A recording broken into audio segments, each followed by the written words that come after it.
What would you do if the most dangerous object in your religion showed up at your front door? Not a metaphor, not a thought experiment. What if the literal presence of God, the kind that just killed a man for touching it, was suddenly your responsibility? You'd probably slam the door, lock it, pretend you weren't home. But one man in ancient Israel said yes. His name was Obed-Edom. And what happened in the next 3 months would challenge everything you think you know about who can host the glory of God. This isn't a story about priests in golden robes or prophets with special anointing. This is about an ordinary farmer whose front door became the threshold between terror and blessing, between a nation's fear and a nation's future. Here's what I want you to do right now. Type 3 inches the comments, just the number 3. Because 3 months is how long the Ark of God stayed in this man's house. 3 months that changed everything. And if you'll stick with me through this story, you might discover that those 3 months have something to say about the season you're in right now. And listen, I need you in this conversation. Hit that like button, subscribe if you haven't already, and share this with someone who needs to hear that God's presence isn't just for the professionals. It's for people like Obed-Edom. People like us. Now let me take you back to a dusty road in ancient Israel, where celebration is about to collide with catastrophe. To understand why what happens next matters so much, you need to understand what came before. You need to feel the weight of 20 years of absence. Picture Israel, around 1020 BC. King Saul sits on the throne, but his reign is unraveling like a garment eaten by moths. The man who started with such promise, tall, handsome, chosen by God, has become a shell of paranoia and disobedience. He spends his days hunting a young shepherd named David, convinced this boy with a sling is destined to steal his crown. And while Saul obsesses over his own power, while he consults mediums and makes rash vows, and slowly goes mad with jealousy, something precious sits forgotten. The Ark of the Covenant. Let me tell you what this object meant to Israel. This wasn't religious decoration. This wasn't symbolic furniture. This was the throne of God on earth. A gold-plated acacia wood chest, about 4 feet long, 2.5 feet wide and high. On top, 2 golden cherubim faced each other, wings stretched forward. And between those wings in that space called the mercy seat, the very presence of Yahweh was said to dwell. Inside the ark were 3 objects: the stone tablets on which God had written the 10 Commandments with his own finger, a golden pot of manna, the bread from heaven that had sustained Israel for 40 years in the wilderness, and Aaron's rod that had budded the dead stick that miraculously sprouted life, proving God's choice of Israel's priesthood. Law, provision, priesthood, past, present, future, all contained in one box. The ark had led Israel through the Jordan River on dry ground. It had circled the walls of Jericho until they fell. It represented everything that made Israel Israel, their identity as the people chosen by the living God, the nation set apart, the ones who carried heaven's presence through the wilderness of this world. But by Saul's reign, the ark had become a footnote, a relic, a piece of Israel's past gathering dust in a private house in an obscure town called Kiriath Jearim. How did it get there? That's a story worth telling, because it sets the stage for everything that follows. Go back another generation. The high priest is a man named Eli, old and nearly blind, and his sons Hophni and Phinehas are priests who have turned the house of God into their personal playground. They steal the best portions of sacrifices. They sleep with women at the entrance to the tent of meeting. They treat the holy things of God like they're running a side business. God warns Eli through a prophet, "Your sons have made themselves contemptible, and you have not restrained them. Judgment is coming." It comes in the form of the Philistines. Israel goes to war and loses badly, 4,000 men dead in a single day. The elders gather in stunned grief, trying to understand, why did the Lord let us be defeated? and someone we don't know who has a terrible idea. Let's bring the ark from Shiloh. If the ark is with us, God will have to save us. Do you hear the theology beneath that plan? They're treating the ark like a good luck charm, like a weapon they can deploy, like God is a genie in a box who has to grant their wishes if they rub it the right way. When the ark arrives in the Israelite camp, a great shout goes up so loud the Philistines hear it and tremble. Their gods have come into the camp. The Philistines cry. For a moment, fear grips them. They remember the stories, Egypt's plagues, the parting of the Red Sea, walls falling at Jericho. But then something unexpected happens. A Philistine commander stands up and shouts to his troops, "Be strong, Philistines. Be men, or you'll become slaves to the Hebrews as they have been to you.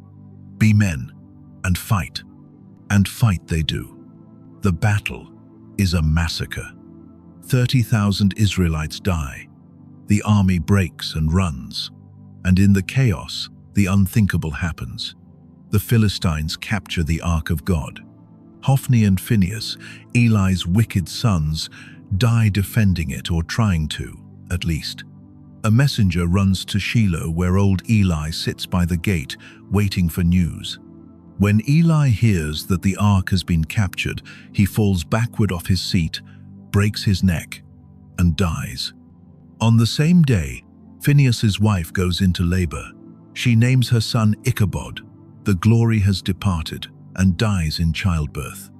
The glory has departed. Those words hang over Israel like a funeral shroud. God's presence, which once went before them in a pillar of cloud and fire, which once dwelt among them in the tabernacle, which once struck down their enemies and parted seas, that presence is now in enemy hands. But the Philistines quickly discover that capturing the ark is like capturing a lion. You might get it in the cage, but then you have to figure out what to do with it. They bring the ark to Ashdod and place it in the temple of their god Dagon as a trophy. "Our God has defeated their God," they proclaim. They set the ark beside Dagon's statue, a smug display of victory. The next morning, Dagon's statue has fallen on its face before the ark. The Philistines set it back up. "Must have been an earthquake," they mutter. The next morning, Dagon has fallen again, but this time his head and hands are broken off. The fish god of the Philistines lies decapitated before the throne of the God of Israel. And then the plagues begin. Tumors break out. Some translations say hemorrhoids. Yes, really. The whole city is struck with painful tumors in their private areas. Panic spreads. Rats infest the city. People are dying. The survivors cry out, "Send the ark away, the God of Israel is judging us." So they move it to Gath. Same story. Tumors, terror, death. They move it to Ekron. The people of Ekron see it coming and scream, "Are you trying to kill us all? Send it back to Israel." For 7 months, the ark decimates the Philistines. Finally, their priests and diviners gather to solve the problem. How do we send this thing back without being destroyed? They devise a test. Place the ark on a new cart pulled by 2 milk cows that have never been yoked animals with newborn calves at home. If the cows head straight toward Israelite territory, abandoning their calves against all natural instinct, then Israel's God is real and has been judging them. If the cows wander aimlessly, it's all been coincidence. They load the cart with golden images, as a guilt offering 5 golden tumors and 5 golden rats, representing the 5 Philistine cities. They send the ark away. The cows head straight for Beth Shemesh. They don't turn right or left. They don't look back toward their calves. They walk with eerie purpose toward Israelite territory, and the Philistine lords follow at a distance, watching in growing dread. The ark arrives at Beth Shemesh during harvest season.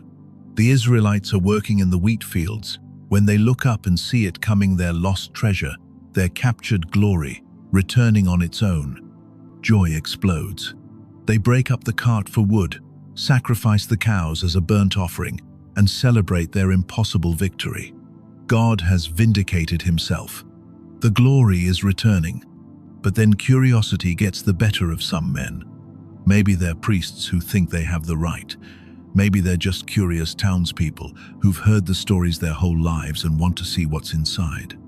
Whatever their reasoning, they lift the covering and look into the ark. 70 men die instantly. The celebration turns to mourning in a heartbeat. The people of Beth Shemesh, terrified, cry out the question that will echo through the centuries. Who is able to stand before the Lord, this holy God? And to whom shall it go up from us? They don't want it anymore. The blessing has become too dangerous. The presence too consuming. So they send word to Kiriath Jearim, a town about 10 miles away. The Philistines have returned the ark. Come and take it. And the people of Kiriath Jearim do. They bring it to the house of a man named Abinadab on the hill. They consecrate his son Eleazar to guard it, and there it stays. 1 year becomes 2, 2 becomes 5, 5 becomes 10, 10 becomes 20. A generation grows up with the ark sidelined. Children are born who never see it central to Israel's worship. The tabernacle is in Gibeon, but its heart, its most holy object, sits in a private home, honored but distant, present but not central. This is the spiritual landscape when David becomes king. Now, you need to understand who David is to grasp why this matters so much to him. David is the youngest of 8 brothers, a shepherd boy who spent his formative years alone in the fields, with nothing but sheep, a sling, and his harp. While his brothers trained for war, David trained in solitude. He fought off lions and bears with his bare hands to protect his flock. He composed songs to God under the stars. He learned to hear the voice of the Lord in the silence. When the prophet Samuel came to anoint Israel's next king, he walked past all 7 of David's impressive older brothers. God said no to each one. The Lord sees not as man sees. Man looks on the outward appearance, but the Lord looks on the heart. Then David came in from the fields, ruddy-faced and bright-eyed, and God said, "This is the one." David was anointed that day, but his path to the throne took years of agony. Saul tried to kill him repeatedly. David lived in caves, gathering a band of outcasts and broken men. He had multiple chances to kill Saul and take the throne by force, but he refused. "I will not stretch out my hand against the Lord's anointed," he said. When Saul finally died, David didn't celebrate. He tore his clothes and mourned. He executed the man who claimed to have killed Saul. He composed a lament so beautiful, it's still sung thousands of years later. How the mighty have fallen. For 7 years, David ruled only Judah from Hebron, while the rest of Israel followed Saul's son. Then, finally, all the tribes came to him and said, "You are our bone and flesh.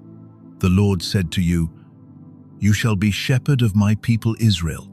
David was 30 years old when he became king over all Israel. His first major act? He conquered Jerusalem, the Jebusite stronghold that had stood for generations. The city so fortified its defenders taunted, "You will not come in here, but the blind and the lame will ward you off." David took it anyway. He made it his capital, the city of David, strategically located between the northern and southern tribes, belonging to no tribe, a fresh start for a united nation. But David understood something that Saul never grasped. Military victories mean nothing if God isn't central. Political unity is hollow if spiritual unity is missing. Jerusalem might be David's capital, but it needed to be God's city. The ark had to come home. Before the big day, David gathered his counselors and priests. "I've been thinking," he said, and you can hear the passion building in his voice. "The ark of God sits in a private house while we build palaces for ourselves. This isn't right. We need to bring it here, to Jerusalem, to the center of our national life." His officials loved the idea. "Let's do it," they said. "The thing seems right to all the people." David called for 30,000 chosen men to assemble. 30,000. This wasn't going to be a quiet, reverent procession. This was going to be the grandest celebration Israel had ever seen. But in all the planning and excitement, they made a critical error. Nobody, not David, not the priests, not the Levites. Or maybe they saw it and thought they knew better. The law was clear. The Kohathites, a specific clan of Levites, were to carry the ark on poles inserted through rings on its sides. The poles were never to be removed. The ark was never to be touched. Numbers 4:15 says it explicitly. "The sons of Kohath shall come to carry these things, but they must not touch the holy things, or they will die." But David and his men looked at how the Philistines returned the ark on a new cart and thought, that worked for them. Why not use the same method? It's the logic of pragmatism, the logic of innovation. God will understand. We're being creative. Look at this beautiful new cart we've built. Surely God will appreciate the effort and the intention. They were about to learn that good intentions don't sanctify disobedience. The day of the procession arrived. Imagine the scene. Autumn sunshine, harvest-ready fields, the whole countryside turning out to watch history in the making. 30,000 soldiers in formation, musicians tuning lyres and harps, singers warming up their voices, dancers stretching, ready to leap. At Abinadab's house in Kiriath Jearim, the ark was carefully loaded onto the new cart. Uzzah and Ahio, sons of Abinadab, took their positions, Ahio walking in front to lead the oxen, Uzzah beside the cart to steady it if needed. These young men had grown up with the ark in their house. They'd seen it every day for 20 years. To them, it was almost familiar, not common. Exactly, they knew it was holy, but familiar. They dusted around it, prayed near it, lived their whole adult lives in its presence without incident. That familiarity would prove deadly. David himself was at the head of the procession, and he wasn't standing at a dignified distance. He was in the middle of it, dancing, playing his harp, singing at the top of his lungs. The King of Israel, acting like a common worshipper, abandoned to joy. The music started, trumpets blasted, cymbals crashed. The voices of 30,000 men rose in a roar of praise that echoed off the hills. The procession began its journey toward Jerusalem, and for the first mile, maybe two, everything was perfect, pure, joyful, right. The crowd swelled as they moved. Villagers poured out of their houses to join. Among them was a man named Obed-Edom, a Levite who lived along the route. He brought his wife and children to see this once-in-a-lifetime spectacle. They stood by the road, clapping, singing along, eyes wide with wonder. Obed-Edom's neighbor Nadab stood beside him, grinning but hanging back a bit.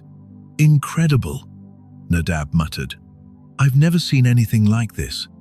"Because there's never been anything like this," Obed-Edom replied, his eyes fixed on the ark. "God's presence, returning to the center of our nation.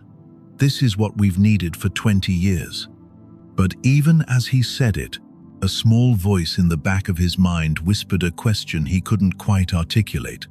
Are they carrying it the right way? He shook off the thought. David was king. The priests were there. Surely they knew what they were doing. The procession wound through the countryside, leaving clouds of golden dust in its wake. The sound of celebration carried for miles. Birds scattered from trees. Sheep in distant fields lifted their heads, startled by the noise. They approached a place called Nashon's threshing floor, and everything fell apart. A threshing floor.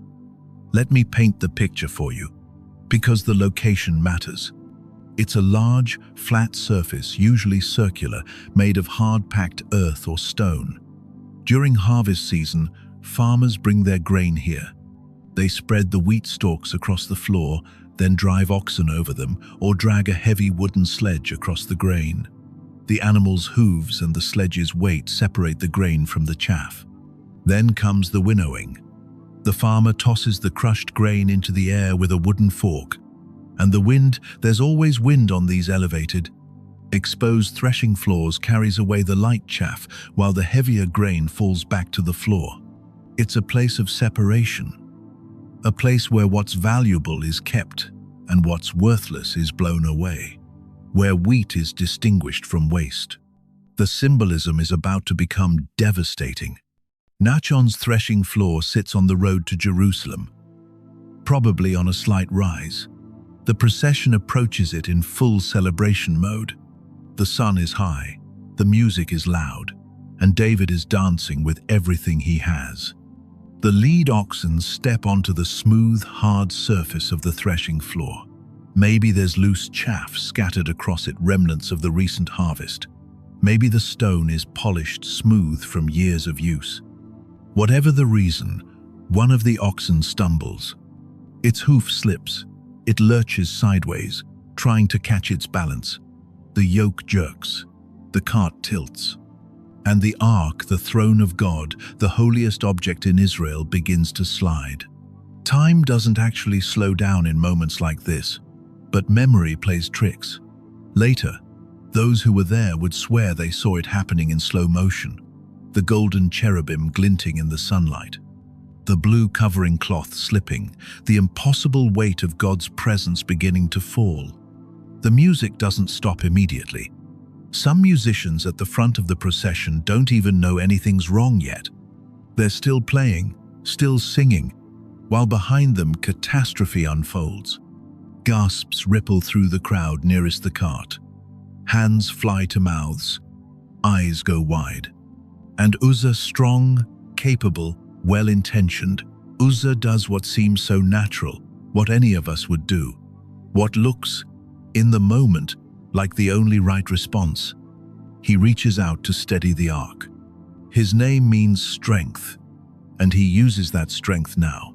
His calloused hands, hands that have worked fields, lifted grain sacks, built fences, press against the gold-plated surface of the ark. His fingers grip. His muscles tense as he braces the sacred object, preventing it from crashing to the ground. For one heartbeat, maybe two, he holds it steady. And then the anger of the Lord explodes against him. The biblical text uses a specific word, outbreak. God's anger broke out against Uzzah. It's violent language, sudden language, like a dam bursting or a volcano erupting. Lightning doesn't literally strike from heaven. There's no thunder, no visible fire. But Uzzah crumples as if struck by an invisible force. His hands release the ark. His legs buckle. He falls to the ground and doesn't move. The oxen snort and stop. The cart settles back level. The ark secure. Crisis averted. Except for the dead man lying beside it. Now the music stops. A cymbal hits the ground with a discordant clang as its player drops it in shock. A trumpet blast cuts off mid-note, dying in the air like a strangled cry. The nearest people freeze, staring. Did that just happen? Did we just see what we think we saw? Someone screams. A woman's voice, high and sharp, cutting through the sudden silence. Then more voices join in cries of horror, disbelief, confusion. Uzzah! He's down. Something's happened. The ark. Don't touch it. Get back. Everyone get back. Panic ripples outward from the cart like waves from a stone thrown into still water. People stumble backward, nearly trampling each other in their haste to get away from the ark. Parents grab children and pull them close. Soldiers reach for weapons. But what enemy do you fight? This is the hand of God. Ahio, who'd been walking ahead leading the oxen, spins around at the commotion. His eyes find his brother's body on the ground, and for a moment he can't process what he's seeing. Uzzah was fine. They were almost to Jerusalem. This was supposed to be the greatest day of their lives. Uzzah! Ahio runs to his brother, drops to his knees, shakes him. Uzzah! "Get up! Talk to me!" But Uzzah's eyes stare at nothing. His chest doesn't rise. He's gone, instantly. Completely gone. King David pushes through the crowd, his face drained of all color. His royal robes are dusty from dancing, his hair disheveled. But now he looks every bit the king as he tries to take control of a situation spiraling into chaos. He reaches the cart and sees Uzzah's body.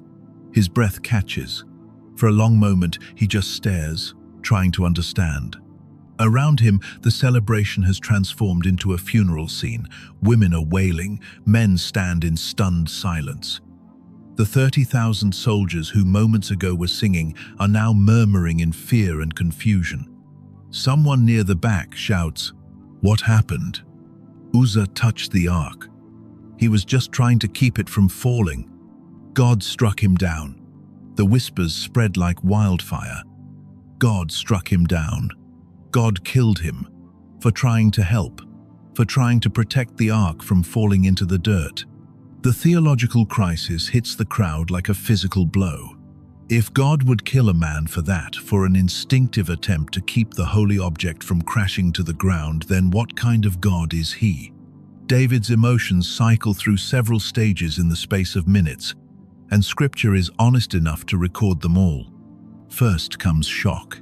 He stands over Uzzah's body, mouth slightly open, unable to form words. This wasn't supposed to happen.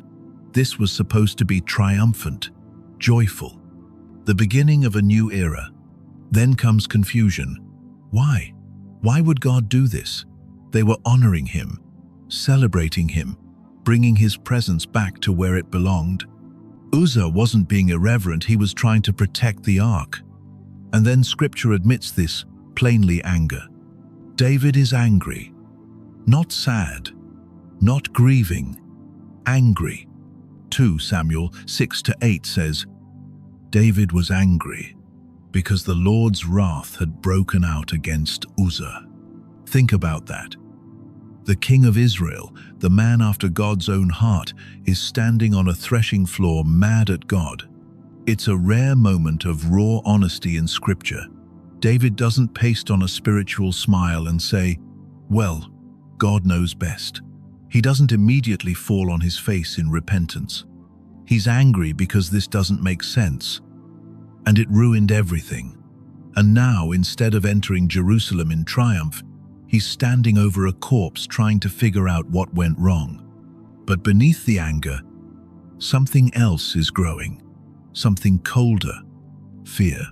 David looks from Uzzah's body to the ark, that beautiful, terrible golden object sitting innocently on its cart, and a chill runs down his spine.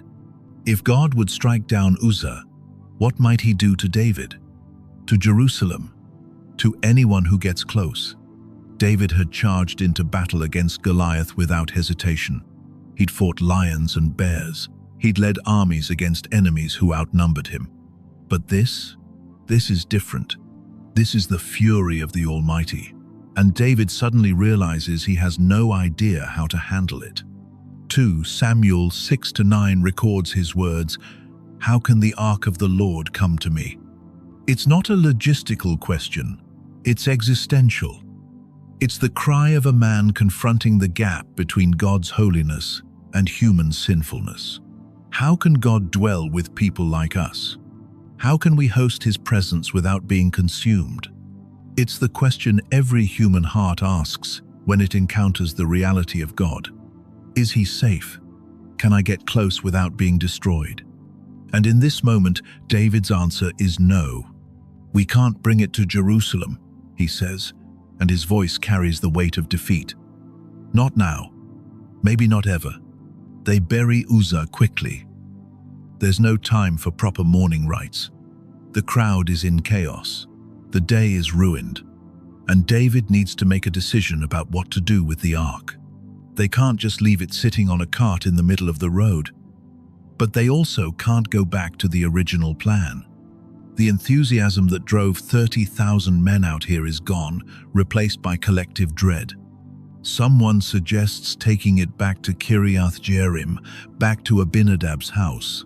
But David rejects that immediately. It would look like total failure, like retreat. Besides, Abinadab just lost a son. Would he even want it back? They need another solution. Fast. One of David's officials mentions a name. There's a Levite who lives nearby. Obed-Edom, Kohathite clan. His house is just down the road. David knows the protocol, even if he forgot it earlier. Kohathites are the Levites specifically assigned to care for the Ark and the holy objects. If anyone is qualified to guard it, a Kohathite is. Bring him here, David orders. While messengers run to find Obed-Edom, David surveys the scene. His grand parade has dissolved into small clusters of people standing around in shock. Some are already leaving, eager to get away from this cursed place. The musicians have packed up their instruments. The dancers have stopped dancing. And the ark sits there, gold glinting in the afternoon sun, as innocent-looking as it is deadly. David names the place Perez Uzzah, outbreak against Uzzah. He wants everyone to remember what happened here, to remember that God's presence is not something to be taken lightly. Obed-Edom arrives, slightly out of breath from running. He's in his 40s, maybe early 50s, with the weathered skin of a man who works outside. His hands are calloused from farm work. His simple wool tunic is dusty from the road. He's nobody special, just a Levite who tends a small plot of land and serves at local festivals when needed.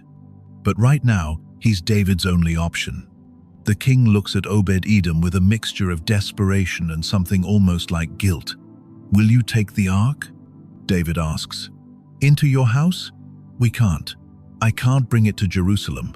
Not yet. But it needs to be somewhere safe, with someone who knows how to care for holy things." Obed-Edom's eyes move from David to the ark, to Uzzah's still fresh grave. Everyone around him is radiating fear like heat from a fire. His own wife has moved to his side, gripping his arm, her face pale. "My lord," she whispers, "we have children."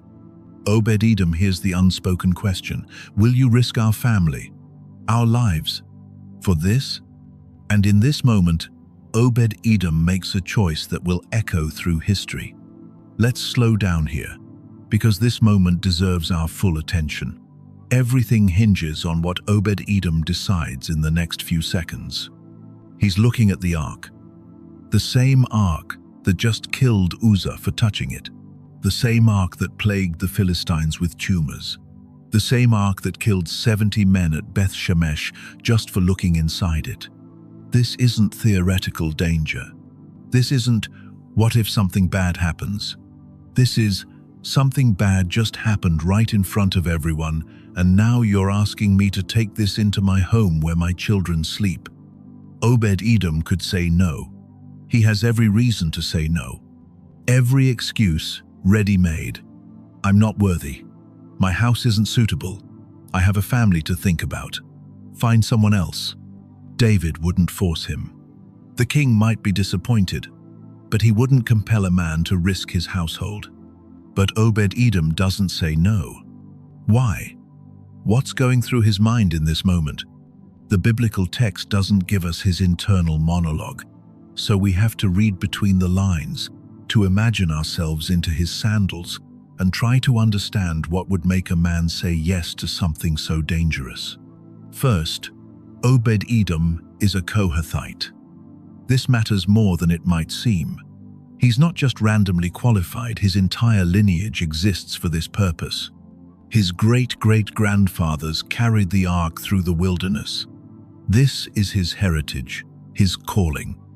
In some deep part of his identity, he was born for this moment. Second, he spent his whole life learning the stories, the plagues in Egypt, the parting of the sea, the manna from heaven. He knows that God's presence can be terrifying, but he also knows it's the source of every blessing Israel has ever received. Third, and this is crucial, Obed-Edom understands something that the crowd missed. Something that even David, in his anger and confusion, hasn't fully grasped yet. Uzzah didn't die because God is capricious or cruel. Uzzah died because he approached God's holiness the wrong way. The law is explicit. Don't touch the holy things. Don't touch the ark. It's not a suggestion. It's not negotiable. God's holiness isn't something you can manage with human hands. But if you approach God on his terms with reverence, with obedience, with the proper protocols, then his presence becomes not a curse but a blessing. Obed-Edom has a choice to make, and it's deeper than, will I take the ark or not? The real choice is, do I believe God's presence is primarily dangerous or primarily good? Do I believe he struck Uzzah down because he's looking for an excuse to kill people, or because holiness matters and must be honored? Do I trust that if I approach him rightly, he will be faithful to his covenant promises? Obed-Edom looks at his wife. He sees the fear in her eyes, but he also sees something else: trust. She's afraid, yes, but she trusts him. She knows the kind of man he is. She knows he won't take this decision lightly. He turns to David. Yes, my lord, I will take the ark into my home. The words hang in the air for a moment. Around them, people gasp. Someone mutters, "He's insane."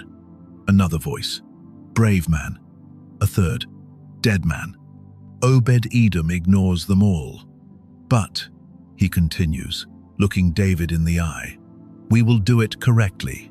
The ark will be carried on poles by Levites. It will not be touched. It will be treated with all the reverence the law requires." David nods slowly. Relief washes over his face, tinged with something like shame. This farmer, this nobody from nowhere, has more courage than the king of Israel.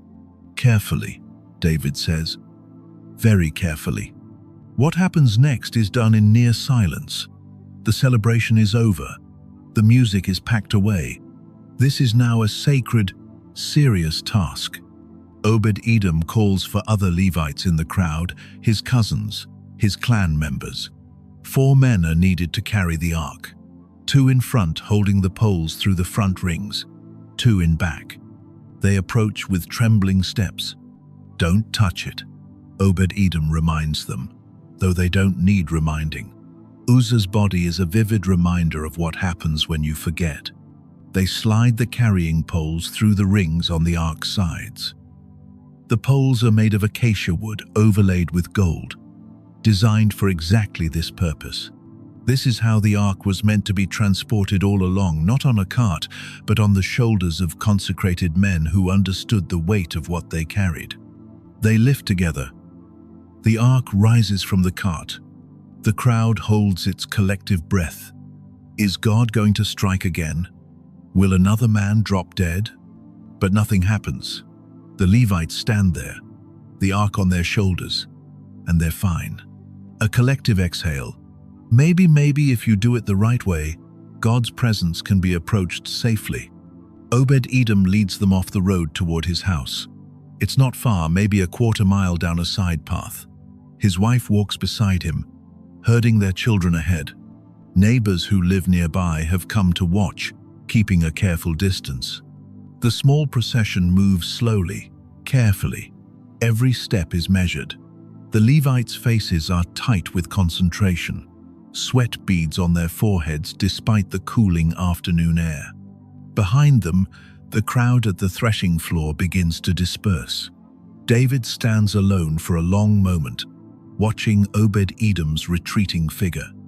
Then he turns and walks back toward Jerusalem with a handful of his guards. There will be no triumphant entry today, no celebration, just questions and grief and the bitter taste of failure. Obed-Edom's house is typical for a rural Levite. Mud brick walls, a thatched roof, a small courtyard with a fig tree providing shade.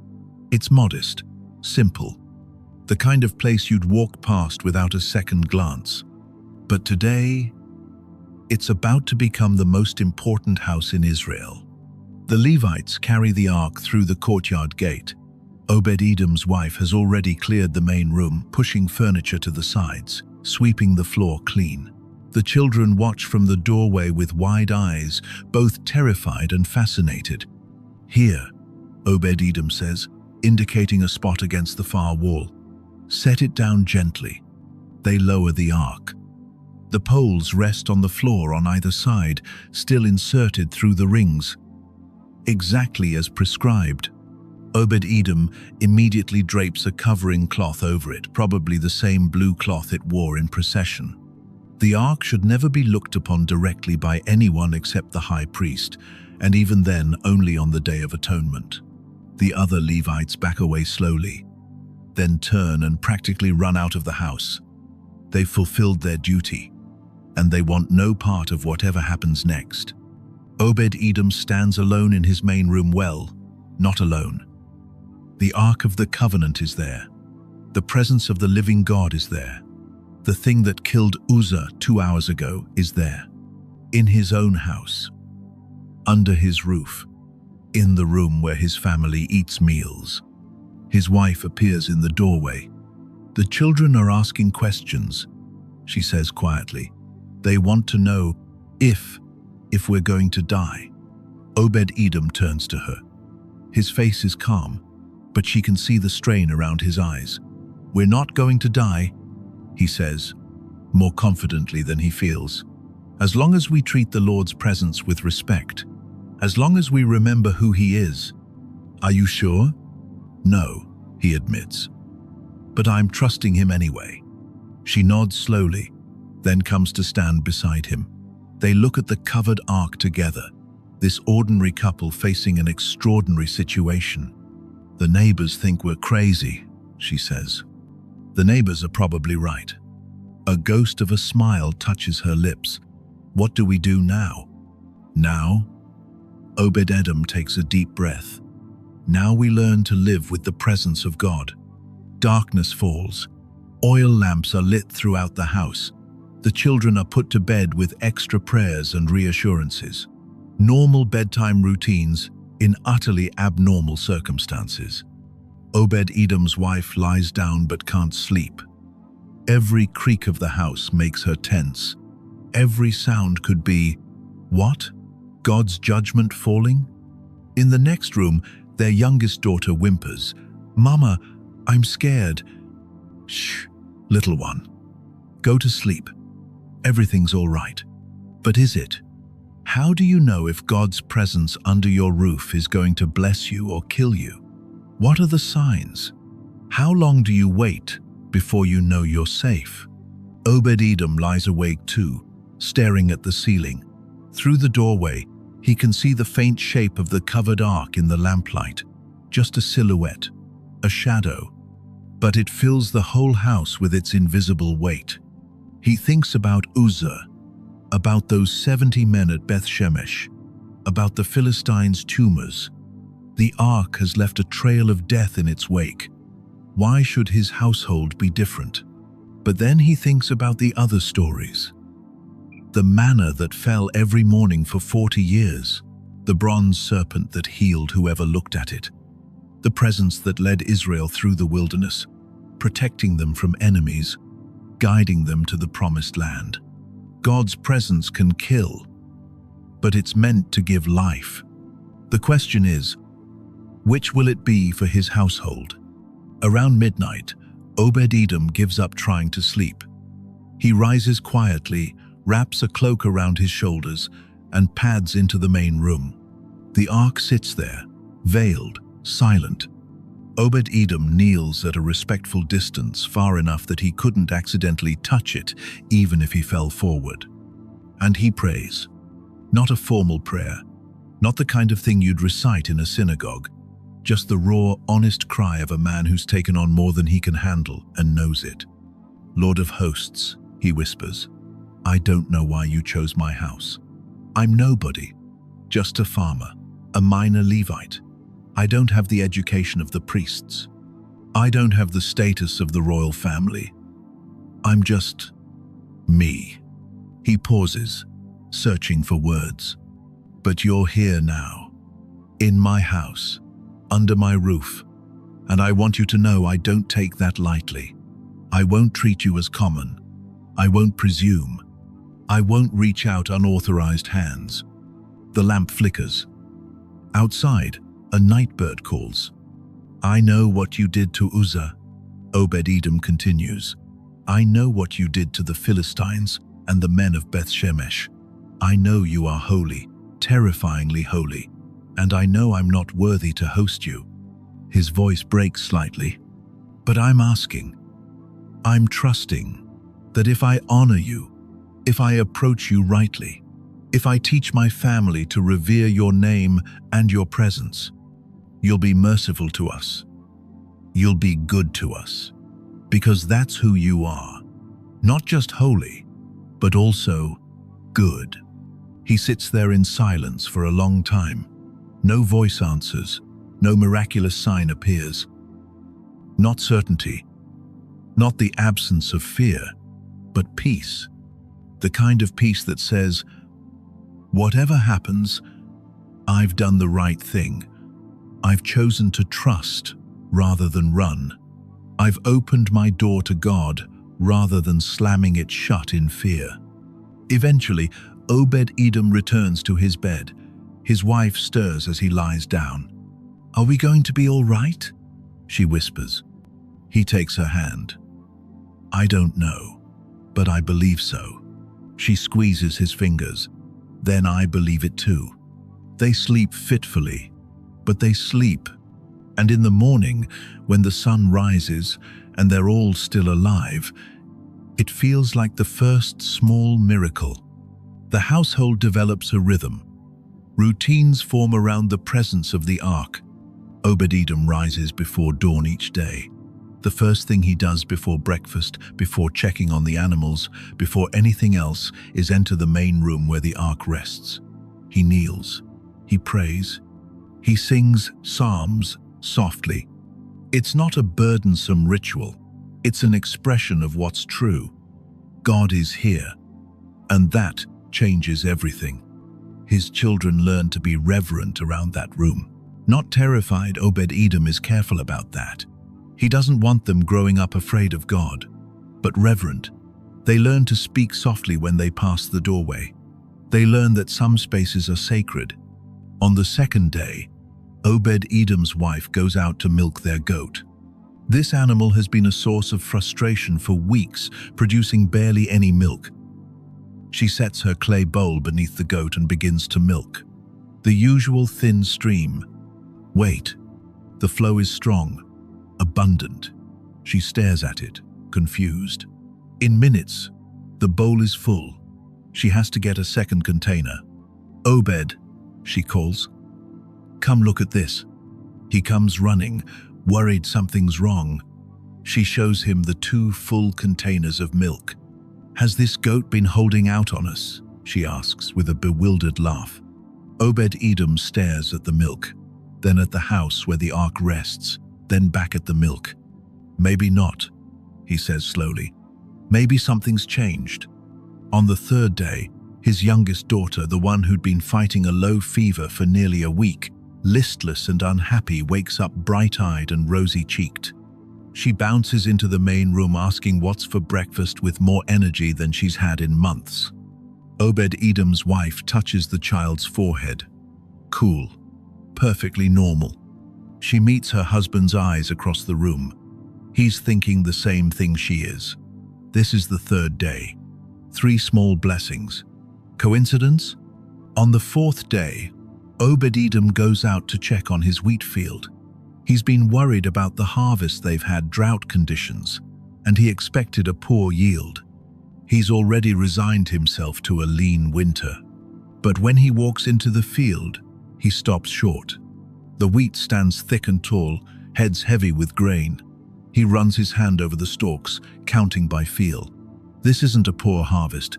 This is the best harvest he's had in years, maybe ever.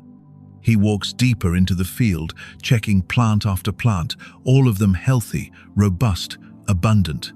Standing in the middle of his wheat field with the morning sun warming his shoulders, Obed-Edom begins to laugh. It starts as a chuckle, then builds into full-throated laughter, the laughter of a man who's been holding his breath and just realized he can exhale. You're good, he says out loud to the empty field. "You're actually good." By the end of the first week, the pattern is undeniable. Everything in Obed-Edom's household is flourishing. Not just surviving, flourishing. The garden is producing more than usual. The chickens are laying more eggs.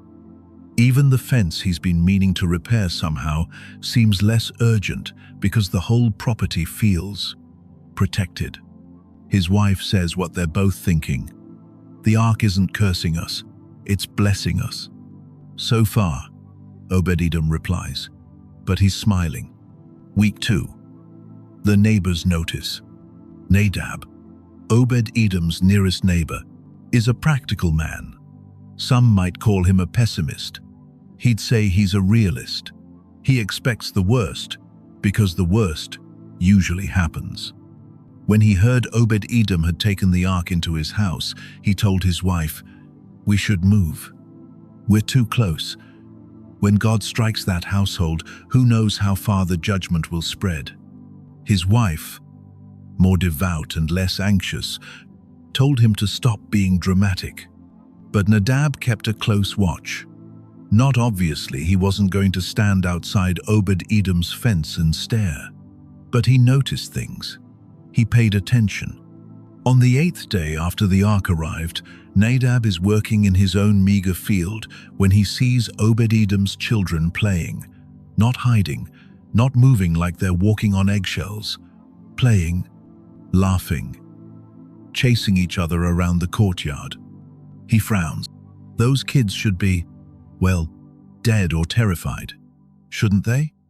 On the 9th day, he happens to walk past Obed-Edom's property. He tells himself it's just coincidence, not curiosity, and sees Obed-Edom loading grain into storage jars. Lots of grain. More grain than Nadab's whole harvest will produce. How? Nadab mutters. They had the same drought, the same tough growing conditions. How does Obed-Edom have grain to spare? On the 10th day, Nadab finally works up the courage to approach. He finds Obed-Edom pruning his fig tree, which is loaded with fruit despite it being late in the season. "Obed-Edom," Nadab says cautiously. "Nadab, my friend, it's been too long, has it? I've been busy." Obed-Edom's eyes twinkle with understanding. "Keeping your distance?" Nadab has the grace to look embarrassed. "Can you blame me? You're housing the thing that killed Uzzah." "True. But as you can see," Obed-Edom gestures at himself, at his healthy children visible through the courtyard gate, at the laden fig tree. "We're not dead. I noticed. I'm trying to understand how." Obed-Edom sets down his pruning knife and gives Nadab his full attention. "We're not dead because we're treating the ark with respect. We're honoring the Lord. We're not touching it, not treating it casually, not assuming we can approach God's holiness on our terms. And that's enough? Just don't touch it?" It's more than that. Obed-Edom struggles to articulate something he's still figuring out himself. It's about recognizing who God is. He's not a tame deity who exists to serve us. He's holy, so holy that casual contact with his presence can kill. But he's also good. He wants to bless his people. The key is approaching him rightly. Nadab looks skeptical. "And you're sure you're doing it rightly?"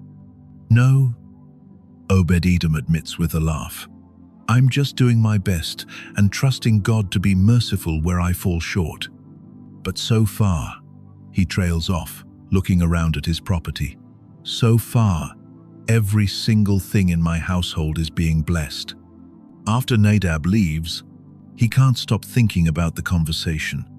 That night, he lies awake, wrestling with a question he doesn't want to ask. What if I've been wrong about God? What if the issue isn't that God's presence is inherently dangerous, but that people approach him the wrong way? What if Obed-Edom's courage, his willingness to say yes when everyone else said no, is the very thing that's bringing blessing? It's an uncomfortable thought for Nadab, who has spent most of his life playing it safe. By the third week, it's not just the immediate neighbors who've noticed. The whole region is talking. Have you seen Obed-Edom's place? I heard his harvest was triple what it should be. His wife is pregnant, and she's been barren for years. This last piece of news is what really gets people's attention. Obed-Edom's wife is indeed pregnant, confirmed by all the signs, and it's nothing short of miraculous. They'd long ago accepted that their family was complete, that more children weren't coming. But now, 3 weeks after the Ark arrived, she's glowing with the telltale signs of early pregnancy.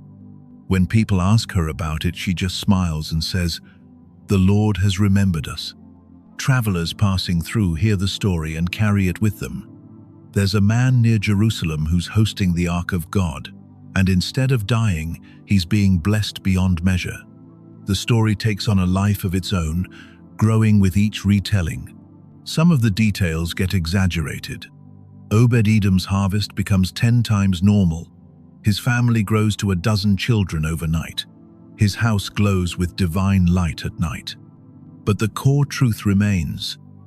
The presence of God that everyone feared has become the source of extraordinary blessing. Not everyone reacts positively to this news. Some religious leaders grumble that it's inappropriate for a mere countryside Levite to be hosting the Ark. It should be in the tabernacle at Gibeon, attended by proper priests. Others suggest that Obed-Edom must be doing something improper, cutting corners on purity laws, getting too familiar with the holy object. Just wait, God's judgment is coming. It's only a matter of time.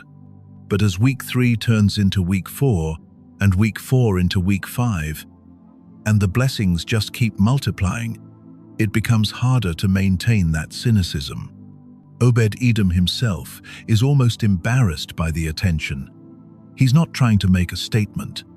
He's not building a shrine or starting a movement.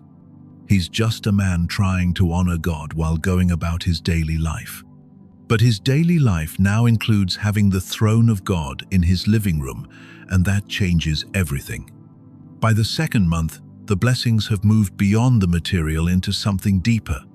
Yes, Obed-Edom's household continues to prosper economically. His flocks give birth to healthy twins and triplets. His fruit trees produce 2 crops instead of 1. His grain stores overflow to the point that he has to build additional storage. But that's not the most important change. The most important change is in the household itself, in the people who live there, in the atmosphere that fills the rooms, in the way they relate to each other and to God. There's a peace, a deep, settled peace that has nothing to do with circumstances and everything to do with the sense of being exactly where they're supposed to be, doing exactly what they're supposed to do. Obed-Edom's children are different. Not perfect children are still children, and they squabble and make messes and test boundaries. But there's a quality to them now, a gentleness, a joy that bubbles up from somewhere deeper than childish happiness. One evening, Obed-Edom finds his oldest son, a boy of about 12, sitting near the doorway of the room where the Ark rests. The boy isn't doing anything, just sitting quietly. "What are you doing, son?" The boy looks up, slightly startled. "I don't know. Just sitting. It's peaceful here." Obed-Edom sits down beside him. "It is, isn't it?" They sit in comfortable silence for a while, father and son, in the presence of God. Finally, the boy asks, "Father, why was everyone so afraid of the Ark? I mean, I know about Uzzah and the others, but it's not scary. Being near it, I mean. It's good." Obed-Edom considers his answer carefully. The Ark itself isn't what people should fear. It's approaching God wrongly that's dangerous. Uzzah's heart may have grown casual toward holy things. The men at Beth Shemesh treated God's presence like a curiosity instead of a treasure. The Philistines tried to contain God like he was their trophy. But we don't do those things. No, we don't. We remember who God is. We approach him with reverence and trust. And when you do that, he trails off, gesturing at the peaceful room, the blessed household, the transformation they're all experiencing. When you do that, he's good to you. The boy finishes. Yes, he is. A new tradition has formed in Obed-Edom's household. Every evening, after the work is done and dinner is finished, the family gathers in the main room, not right next to the ark, but in its presence. They sing, they pray, they sit in silence. They talk about their day and their struggles and their gratitude. It's become the best part of each day, this intentional time of being together in the presence of God. One night, Obed-Edom pulls out his lyre, a simple instrument he's played since he was young, and begins to compose. The words flow out of him, shaped by the weeks of living with the ark, of seeing God's goodness up close. How lovely is your dwelling place, O Lord of hosts! My soul longs, yes, even faints, for the courts of the Lord. My heart and flesh sing for joy to the living God. His children join in, creating harmonies. One hand on her swelling belly, tears streaming down her face. Better is one day in your courts than 1,000 elsewhere. I would rather be a doorkeeper in the house of my God than dwell in the tents of wickedness. It's more than a song. It's a theology born from experience. It's Obed-Edom's testimony, captured in poetry and melody. He doesn't know it yet, but centuries later, this song will be recorded in Israel's Psalter. His descendants, the sons of Korah, will sing it in the temple. Believers thousands of years in the future will echo his words, "Better one day in your courts than 1,000 elsewhere." But right now, it's just a family singing together, grateful for the overwhelming goodness of a God who chose to dwell with them. Nadab has been watching. For weeks now, he's been watching, and something inside him is changing. He can't deny what he's seeing. He can't explain it away. Obed-Edom's household isn't just surviving, it's thriving in ways that defy natural explanation. More than that, there's a quality to Obed-Edom and his family that Nadab envies. They have something he doesn't: a peace, a joy, a sense of being connected to something bigger than themselves. One evening, Nadab walks to Obed-Edom's house just as the family is gathering for their nightly worship time. He hesitates at the courtyard gate, not wanting to intrude. But Obed-Edom sees him and waves him in. "Nadab, come in, join us." "I don't want to disturb." "You're not disturbing anything. Come." Nadab enters cautiously, still half expecting divine judgment to fall. He's never been this close to the ark before. The house looks normal. The room looks normal. There's no visible glow, no angelic guards, nothing supernatural that he can detect with his senses. But as the family begins to sing, Nadab feels it. Something in the air. Something that makes his throat tight and his eyes sting. The presence of God. Not frightening, not hostile, just present, holy and close at the same time, in a way Nadab has never experienced before. By the time the singing ends, Nadab is openly weeping.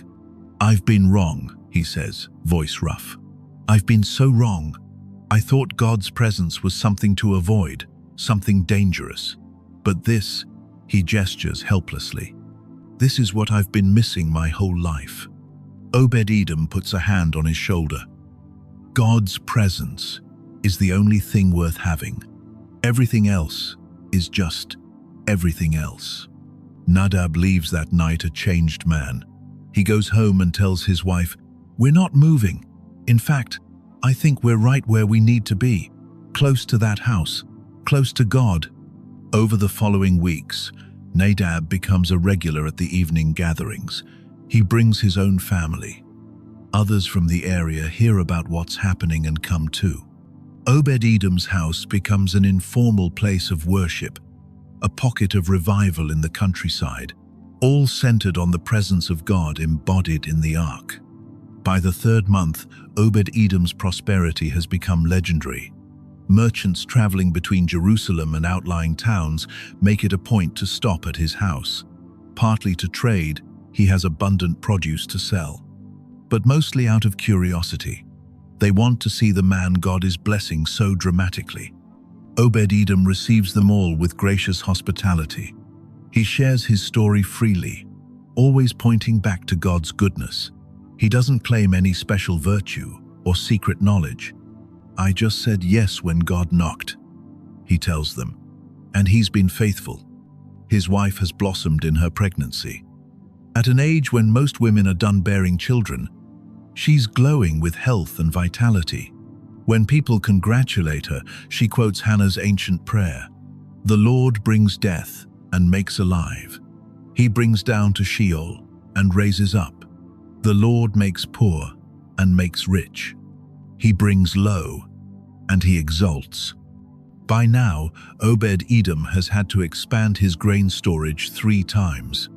His flocks have multiplied beyond his ability to manage alone, so he's hired shepherds providing employment in the community, spreading the blessing outward. The children are thriving, all of them healthy, curious, full of life. The youngest, the daughter who was sick when the ark arrived, has become the most energetic of all, as if making up for lost time. And Obed-Edom himself, he's a different man than he was 3 months ago. Not because of the material prosperity, though that's real, but because he's learned something most people never learn. The presence of God is not something to manage or contain or keep at arm's length.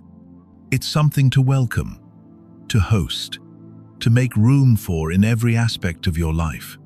He's learned that holiness and intimacy aren't opposites, that you can revere God deeply while also drawing near to Him with confidence, that the fear of the Lord and the love of the Lord are 2 sides of the same coin. One afternoon in the 3rd month, Obed-Edom stands in his courtyard surveying his household. His pregnant wife is singing in the kitchen. His children are working in the garden, laughing as they pull weeds. The grain bins are full. The animals are healthy. The neighbors who once avoided his house now gather here for worship. And in the main room, veiled and holy, sits the Ark of the Covenant, God's throne on earth. The source of all this blessing. Obed-Edom closes his eyes and breathes a prayer of pure thanksgiving. "Lord, I never imagined. When I said yes, I had no idea what you would do. Thank you. Thank you for trusting me with your presence. Thank you for teaching me that you're not here to harm, but to bless. Thank you for these 3 months of discovering who you really are." He doesn't know it yet, but his story is about to take another turn, because in Jerusalem, word of Obed-Edom's blessing has reached the king, and King David is about to make a very different decision than the one he made 3 months ago. In Jerusalem, the past 3 months have been difficult for King David. He accomplished his goal of bringing the ark closer to Jerusalem technically. It's only a few miles away now, instead of the 20 miles to Kiriath Yearim. But it's not where he wanted it. It's not in the city. It's not at the center of Israel's worship. And every time David thinks about it, he remembers Uzzah's face. The celebration turned funeral. The disaster of that day. David has thrown himself into other work. There are always wars to fight, territories to secure, administrative matters to handle. He's built his palace, established his government, strengthened Jerusalem's fortifications. But something is missing. The vision that drove him God's presence at the heart of the nation remains unfulfilled. And with each passing week, David's conviction that he failed grows stronger. He's been studying. In the quiet hours, when the court is dismissed and the officials have gone home, David pulls out scrolls of the law. He reads Numbers, Leviticus, Deuteronomy. He's looking for answers. What did we do wrong? And slowly, painfully, the truth reveals itself. The cart, the Philistine method, the casual approach. the failure to involve the Levites properly, the presumption that good intentions were enough. "We sought him not according to the proper order," David mutters one night, alone in his study. He's found it in 1 Chronicles 15:13, or rather, he'll be quoted as saying this later. "We didn't inquire of him about the proper order." The failure wasn't God's, it was theirs, his. David feels the weight of Uzzah's death in a new way. If he'd consulted the law more carefully, if he'd insisted on doing things God's way instead of improvising, that young man would still be alive. It's a burden David will carry for the rest of his life. But it's also teaching him something crucial. You can't approach God casually. You can't cut corners on holiness. You can't substitute innovation for obedience. Still, knowledge doesn't necessarily lead to action. David knows what should have been done, but he's afraid to try again. What if they get it wrong again? What if more people die? So the ark stays where it is, and David's dream remains deferred. 3 months to the day after the disaster at the threshing floor, a messenger arrives at David's court. He's not an official courier. He's just a merchant who passed through Obed-Edom's area and heard the stories. But he has news he thinks the king needs to hear.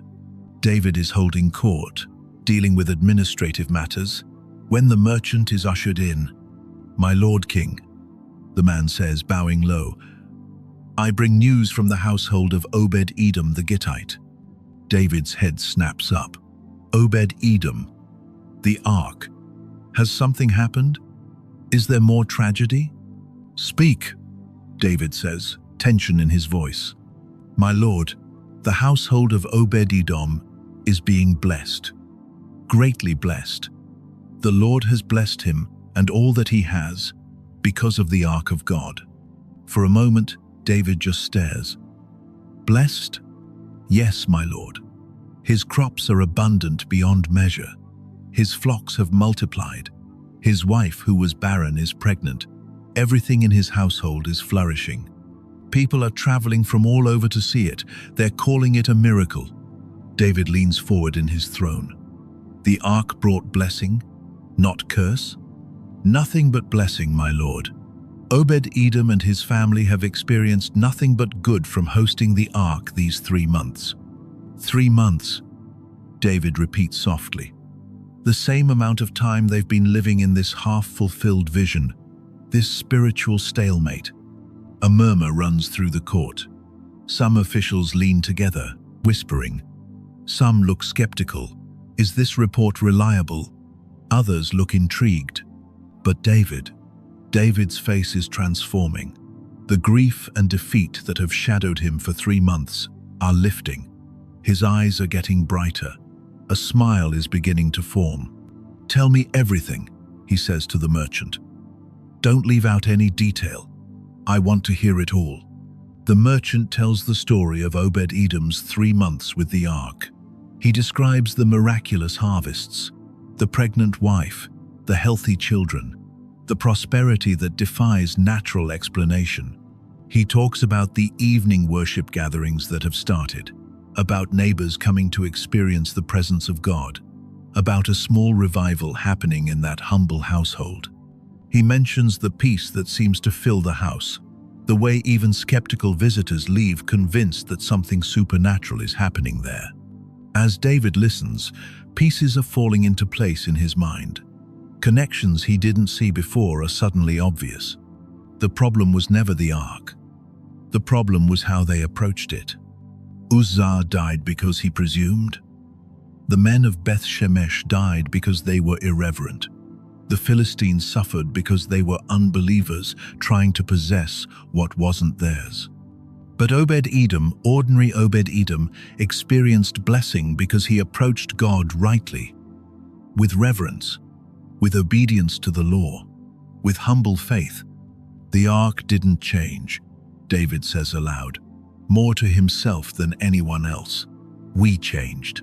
Or rather, Obed-Edom did what we should have done from the beginning. He stands abruptly, decision crystallizing. Summon the high priest, Summon the Levites. Summon my counselors. We're bringing the ark to Jerusalem." The officials look uncertain. One brave soul speaks up. "My lord, after what happened to Uzzah, what happened to Uzzah taught us how not to do it." David interrupts. "Obed-Edom is teaching us how to do it right. God's presence is not our enemy. It's our greatest treasure. We just have to honor it properly."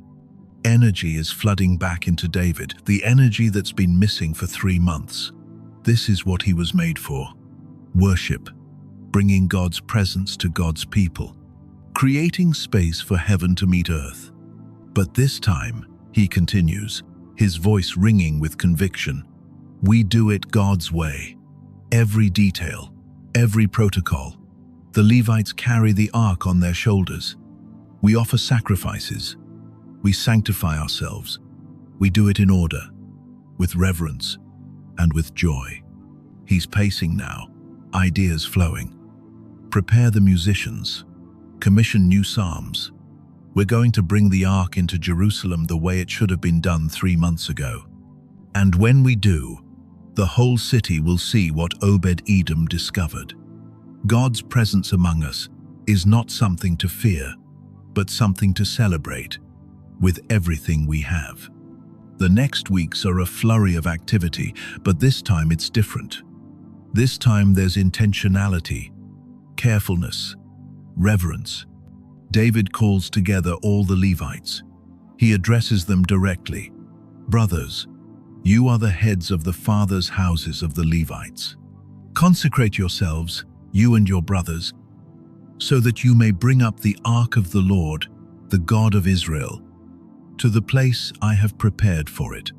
He pauses, and there's weight in his next words.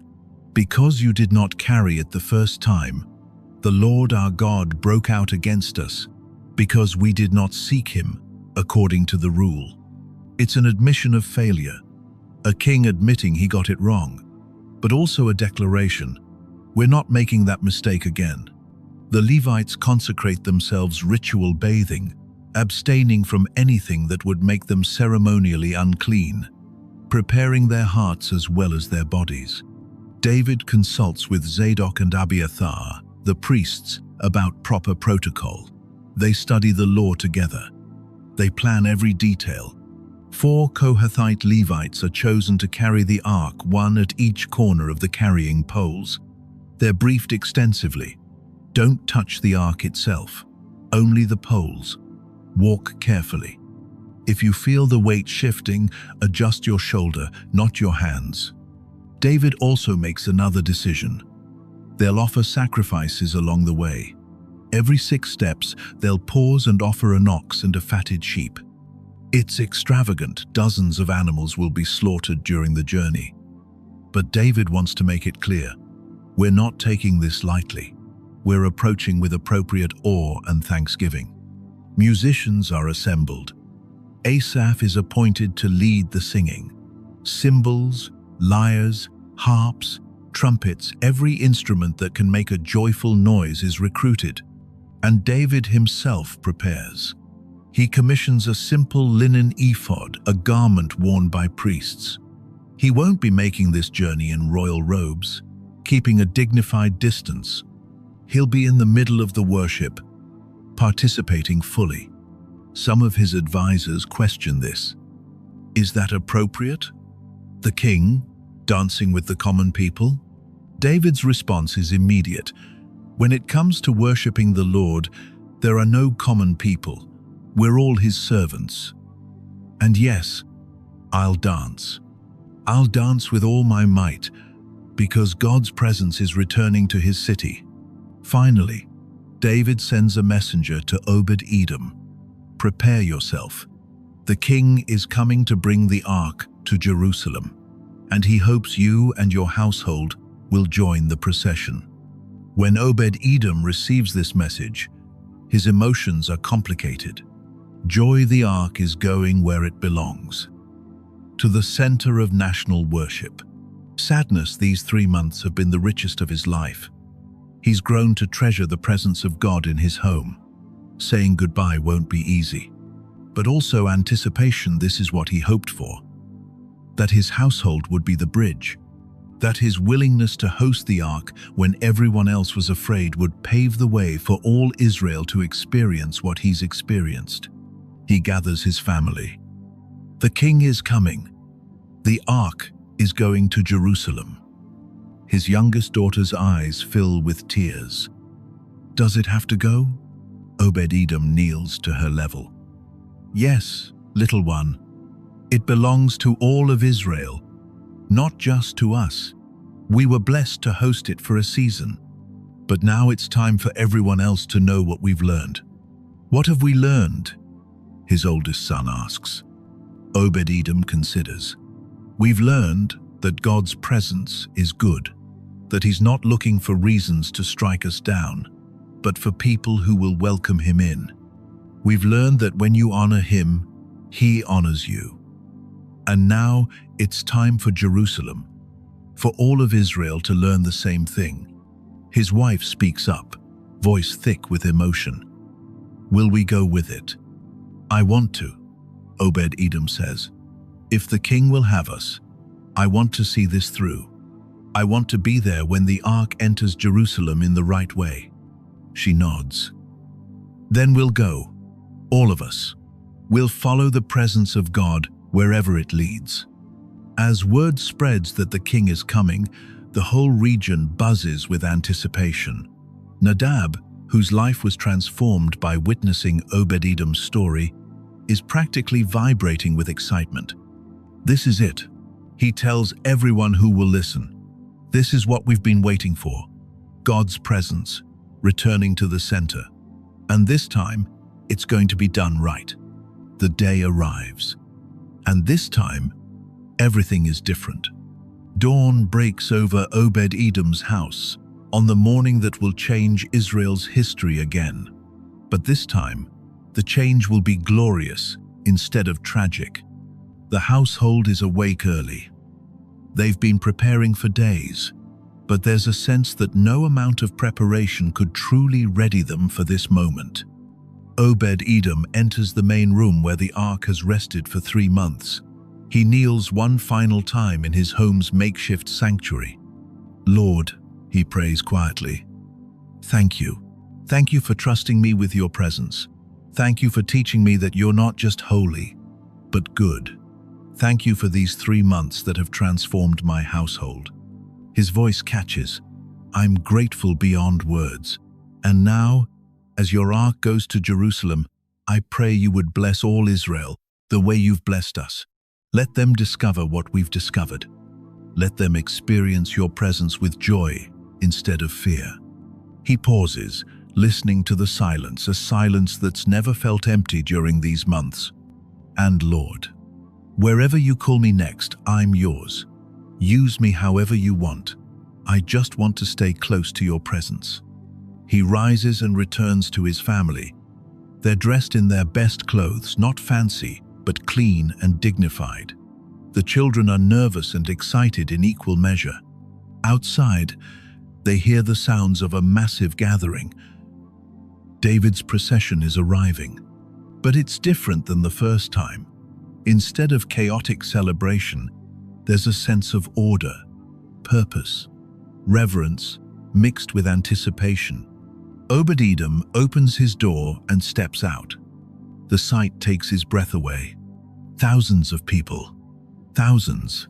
David hasn't come with a smaller group, he's brought all of Jerusalem, all the surrounding areas. Everyone who can make the journey is here. But they're not in parade formation yet. They're organized by family, by tribe, by role. The Levites stand in the front, consecrated and ready. The musicians are tuning their instruments. The priests are preparing the sacrificial animals. And there, at the head of it all, stands King David. He's not in royal robes. He's wearing a simple linen ephod, the kind a priest might wear. His head is uncovered. His feet are bare. He looks less like a king and more like a worshipper.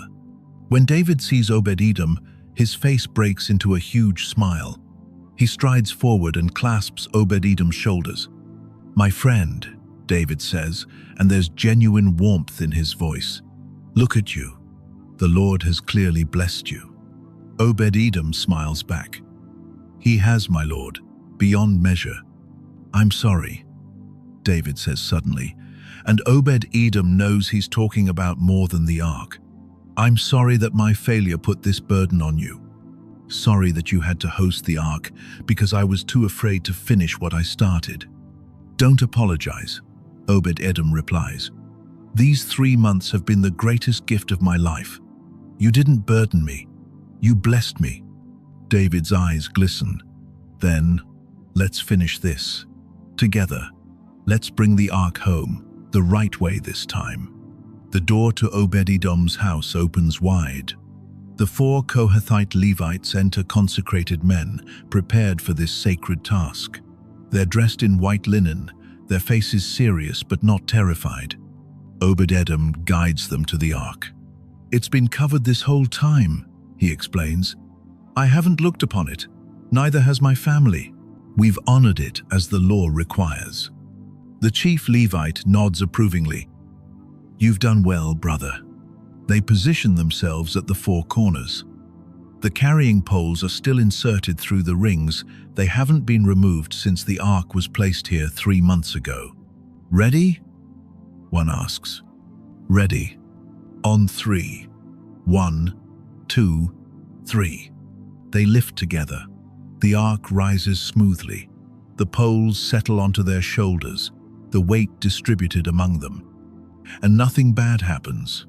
No outbreak of divine anger. No sudden death. Just 4 men carrying a sacred object the way it was always meant to be carried. They walk slowly out of the house, through the door, into the courtyard, toward the waiting throng. A hush falls over the massive crowd.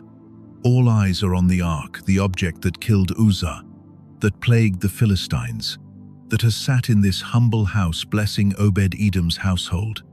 The Levites take 6 steps. David raises his hand. "Stop." They stop, immediately. No questions. Priests come forward leading an ox and a fatted sheep. The animals are brought to an altar that's been set up. David had it built on this very road, right here where they'll begin. The sacrifice is performed quickly, professionally. Blood is spilled, smoke rises. The smell of burning meat fills the air, not unpleasant, but thick and primal. It's a statement. We're not taking this lightly. Every 6 steps, we'll stop and acknowledge God's holiness. Every 6 steps, we'll remember that approaching God requires blood, requires atonement, requires sacrifice. After the sacrifice, David nods. Continue. 6 more steps. Another stop. Another sacrifice. This is going to take hours. Jerusalem is miles away. At this rate, 6 steps. Stop. Sacrifice. 6 more steps, they'll be traveling most of the day. But that's the point. This isn't about efficiency. It's about doing it right.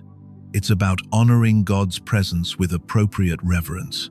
And yet, and this is crucial, the reverence doesn't diminish the joy. It enhances it. Because after the second sacrifice, as the smoke rises and the Levites adjust the ark on their shoulders for the next stage, something breaks loose in David. He begins to dance. It starts small, a bounce on his toes, a little skip, his hands starting to move. But David can't contain it, won't contain it.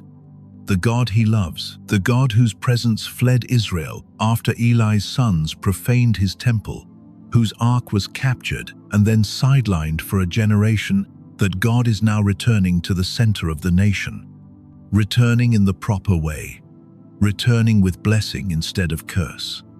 How can David not dance? He leaps, actually leaps into the air, arms flung wide. He spins. He kicks, he throws his whole body into expressions of joy that have no regard for dignity or decorum. He looks ridiculous. He knows he looks ridiculous. He doesn't care. This is pure worship.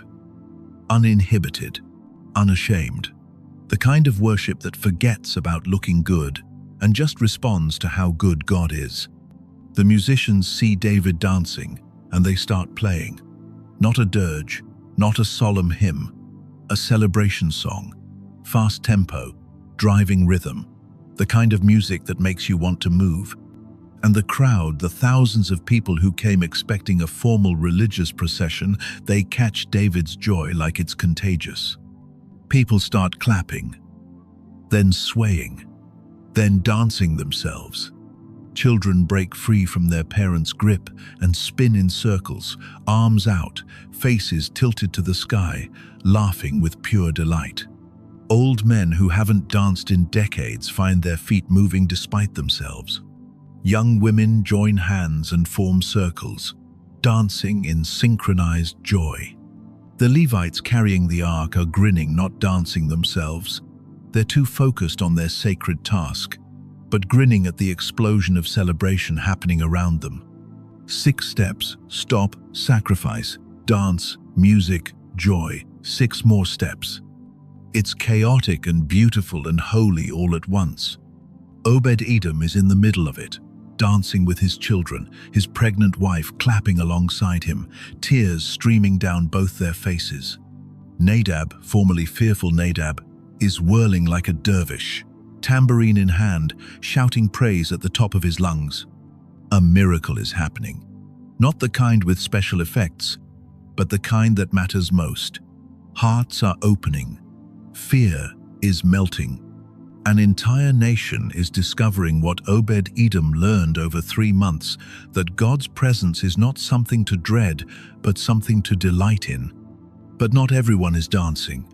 In Jerusalem, in the palace, Michal, David's wife, daughter of the late King Saul, watches from a window. She can hear them coming. The sound of the celebration carries for miles.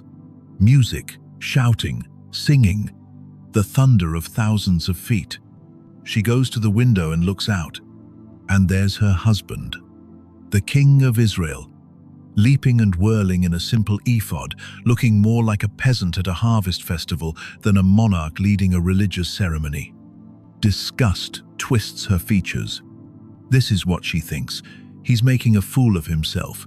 He's embarrassing the crown. Look at him, dancing with servant girls, with common people, with no regard for his position or dignity. Father would never have done this.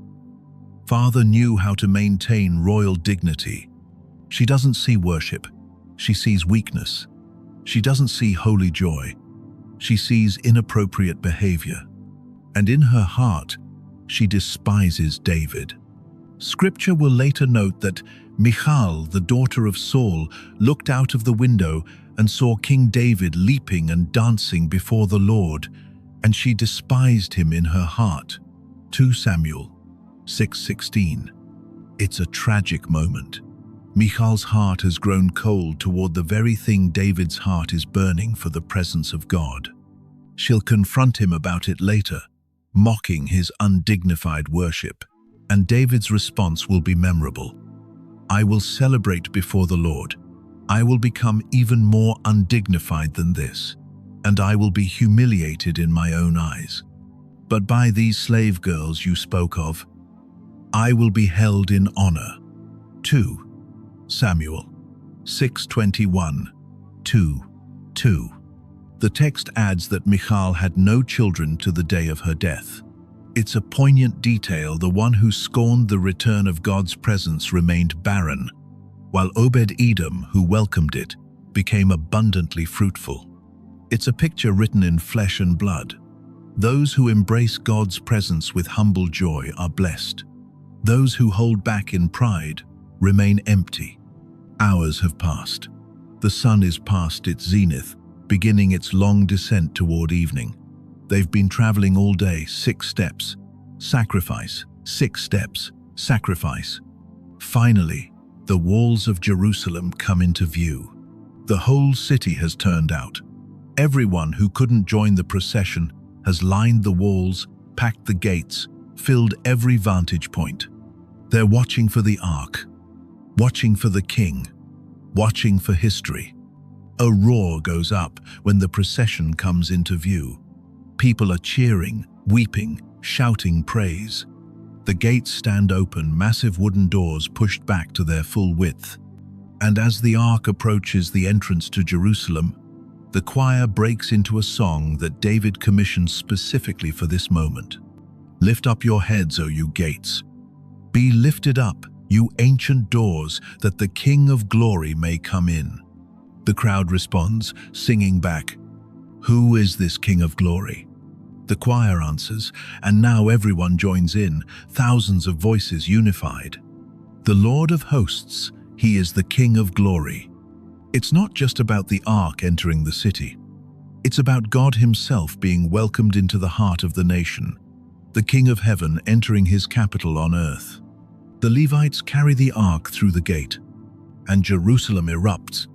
People are dancing in the streets. Elderly priests are weeping openly.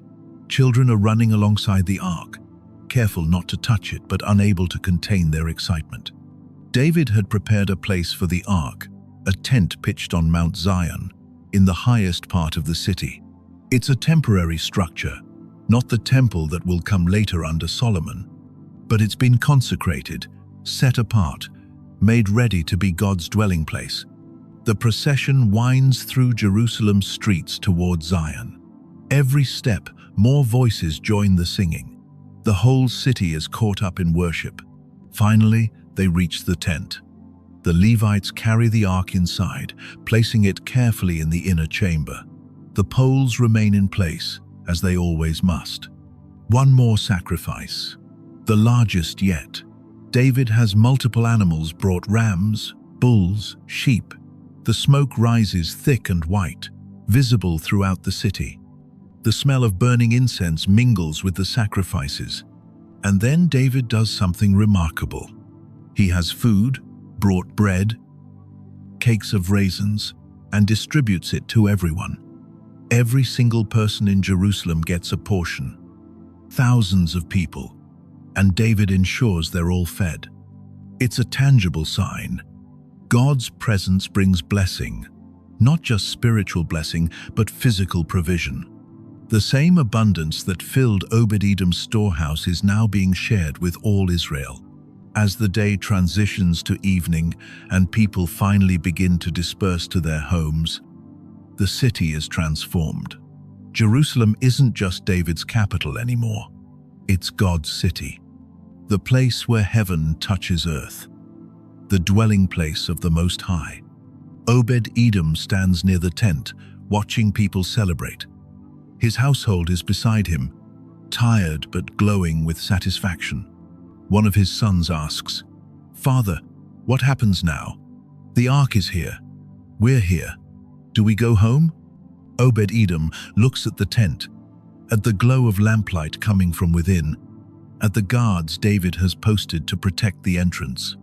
"I don't know," he admits, "but I know I don't want to be far from the presence of God.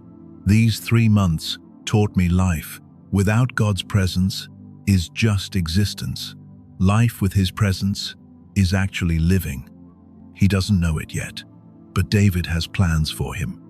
The king has seen Obed-Edom's faithfulness. He's heard about the 3 months of blessing. And David is about to offer Obed-Edom a position that will keep him close to what he loves most. But that's for tomorrow. Tonight, Jerusalem celebrates. Tonight, the city dances. Tonight, the presence of God is home. A few days after the ark's installation, David sends for Obed-Edom. Obed-Edom arrives at the palace, uncertain why he's been summoned. Has he done something wrong? Is there a problem with how he hosted the ark? But David greets him with a smile and ushers him to a private chamber. "Obed-Edom," David begins, "I've been thinking about the tent on Zion. The ark is there, praise God, but it needs to be attended to, guarded, cared for. And I can't think of anyone more qualified than you." Obed-Edom's eyes widen. "I want to appoint you as a doorkeeper," David continues, "a gatekeeper at the tent of meeting. You'll help oversee access to the Ark, ensure proper protocols are maintained, assist the priests. It's not a glamorous position. You won't be high priest or a royal official, but it's vital, and I believe it's where you belong. Obed-Edom's throat is tight. A doorkeeper. It's exactly what he sang about during those evening worship times with his family. I would rather be a doorkeeper in the house of my God than dwell in the tents of wickedness. My Lord, he manages, I would be honored. There's nothing I want more than to stay close to the presence of God. David clasps his shoulder. I thought you'd say that. And I'm appointing your sons to serve with you. They've been raised in the presence of the Ark. They know what reverence looks like. There'll be musicians and gatekeepers alongside you. So begins Obed-Edom's official service. He moves his family to Jerusalem permanently. They're given quarters near the tent. And every day, every single day, Obed-Edom stands at the threshold of God's presence. He's not in the inner chamber. He's not the one offering sacrifices, but he's there, close, available, faithful. Years pass. Solomon builds the temple, and Obed-Edom's family continues in service. The biblical record notes that God blessed Obed-Edom with 8 sons total, and those sons had sons, and eventually Obed-Edom's descendants number 62 mighty men, all serving in the temple as gatekeepers and musicians. 1 Chronicles 26:4-8. 62 descendants, multiple generations, all of them strong, capable, blessed by God, all of them serving in the house of the Lord. The text specifically says, God blessed Obed-Edom, 1 Chronicles 26:5. Not once, but as an ongoing reality. The blessing that began when he welcomed the Ark into his home continued throughout his life and extended to his children and grandchildren. Obed-Edom names his sons in a way that tells the story of God's faithfulness. Shemaiah, the Lord has heard. Jehozabad, the Lord has given. Joah, the Lord is brother. Sakar, reward. Nethanel, gift of God. Amiel, people of God. Issachar, there is recompense. Poltai, my work. Each name is a testimony. Each one points back to the 3 months that changed everything, and the lifetime of blessing that followed. When people ask about the names, and they do, Obed-Edom tells the story. Again and again, he tells it. To his children, to his grandchildren, to anyone who will listen. We were blessed because we welcomed God's presence, he says. Not because we were special, not because we were more worthy than anyone else, but because when God knocked on our door, we said yes. Remember Nadab? The skeptical neighbor who expected disaster? He becomes one of Obed-Edom's closest friends. He doesn't move to Jerusalem. His life is still in the countryside, but he visits often. And in his own community, he becomes a voice for faith over fear.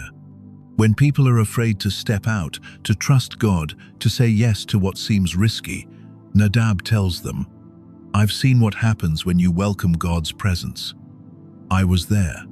I watched my friend host the ark that killed Uzzah, and instead of dying, he was blessed beyond measure. Don't let fear keep you from the best thing that could happen to you. Nadab's transformation ripples out. His own family becomes known for their faith. His children marry into godly families. His legacy becomes one of courage rather than caution. And it all started because he watched Obed-Edom say yes. Ahio, Uzzah's brother, has a harder journey. The grief of losing his brother doesn't disappear overnight, but he finds healing in service. He joins the Levites who serve at the tent. Not carrying the ark, he's already done that. And he did it right the second time, but in other capacities. Preparing sacrifices, maintaining the tent, singing in the choir. One day, years later, he's working alongside Obed-Edom, and they start talking. Do you ever think about that day? Ahio asks quietly. The threshing floor? Often, Obed-Edom admits, I think about how different things could have been. If I'd said no out of fear, I would have missed the greatest blessing of my life. But also I think about your brother. I'm sorry for your loss. Ahio is quiet for a moment. I was angry for a long time. At God, at David, at myself, for not somehow preventing it. But I've come to understand. Uzzah's death wasn't arbitrary. It was a message. God's holiness matters. You can't approach him casually. And yet, Obed-Edom adds gently, when you approach him rightly, he's so good. Yes, Ahio says, that's what I've learned. My brother's death was a tragedy, but it taught all of us, taught the whole nation something we needed to know. And because of what we learned, look at this. He gestures around at the tent, the activity, the worship. God's presence is here, among us, blessing us, all of us. There's peace in Ahio's eyes now. The grief has been transformed into wisdom, the anger into understanding. It's a picture of redemption, how God can take even our greatest tragedies and weave them into his larger story of grace. Many years later, long after Obed-Edom has passed, his descendants are still serving in the temple, and some of them are composing psalms. There's evidence that the sons of Korah, who wrote several psalms, were connected to Obed-Edom's lineage. Psalms like 84, 85, 87, and 88 are attributed to them. Listen to Psalm 84 and hear Obed-Edom's story echoing through it. How lovely is your dwelling place, O Lord of hosts! My soul longs, yes, faints for the courts of the Lord. Even the sparrow finds a home, and the swallow a nest for herself. Blessed are those who dwell in your house, ever singing your praise. For a day in your courts is better than 1,000 elsewhere. I would rather be a doorkeeper in the house of my God than dwell in the tents of wickedness. That's Obed-Edom's testimony, preserved in poetry. That's his legacy, sung by generations. He would rather be a doorkeeper standing at the threshold, welcoming others in, guarding what's sacred, than have all the wealth and power in the world without God's presence. Imagine Obed-Edom in his later years. He's an old man now, gray-haired and bent, but his eyes still shine with the same joy they held when he was young. He's standing at his post at the temple gate. His sons are scattered throughout the temple complex, serving in various roles. His grandsons are learning the family trade, hospitality toward God's presence. A young Levite approaches him, new to temple service. Sir, I heard you're the Obed-Edom, the one who hosted the Ark. Obed-Edom smiles. I am. What was it like? Weren't you afraid? Obed-Edom considers the question. Terrified, he admits. At first, everyone knew what the Ark had done to Uzzah, to the men at Beth Shemesh. Taking it into my home looked like suicide. So why did you do it? Because I believed God's presence was worth the risk.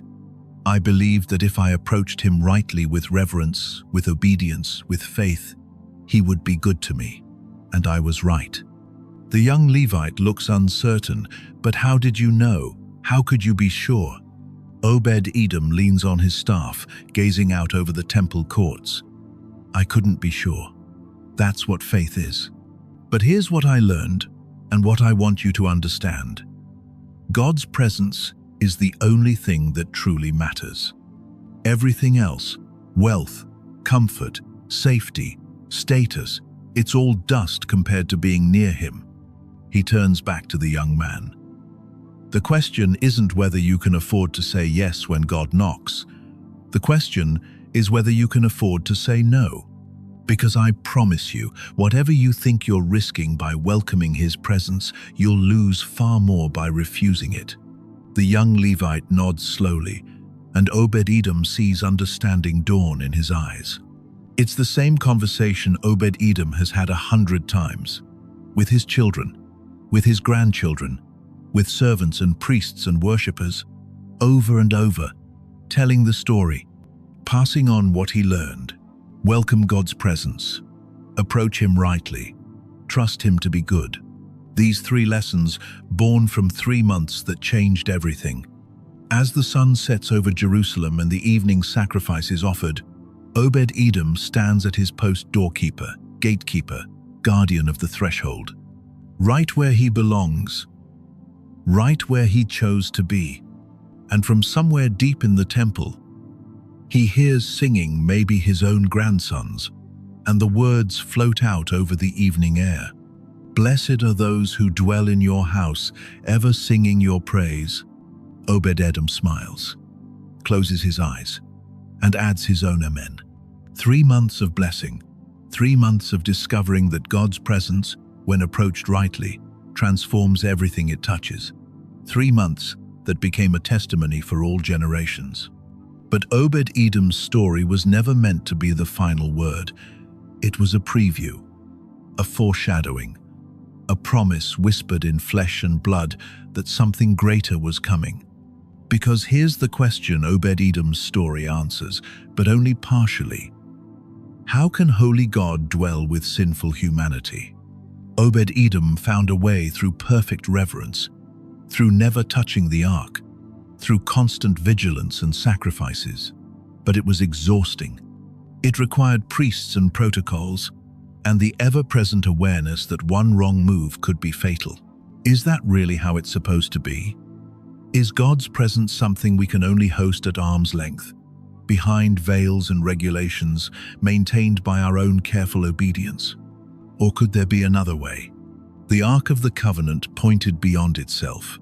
Everything about it was a picture of something, someone greater. Inside the Ark were 3 objects: the stone tablets of the law, the jar of manna, Aaron's rod that budded. And centuries after Obed-Edom, a child was born in Bethlehem who fulfilled all 3. Jesus is the Word made flesh. Not just the law written on stone, but the law embodied in a person. Every command, every principle, every jot and tittle, he lived it perfectly. The righteousness the law demanded, Jesus achieved. Jesus is the bread from heaven. Not just a jar of manna to remember God's provision, but the bread of life himself.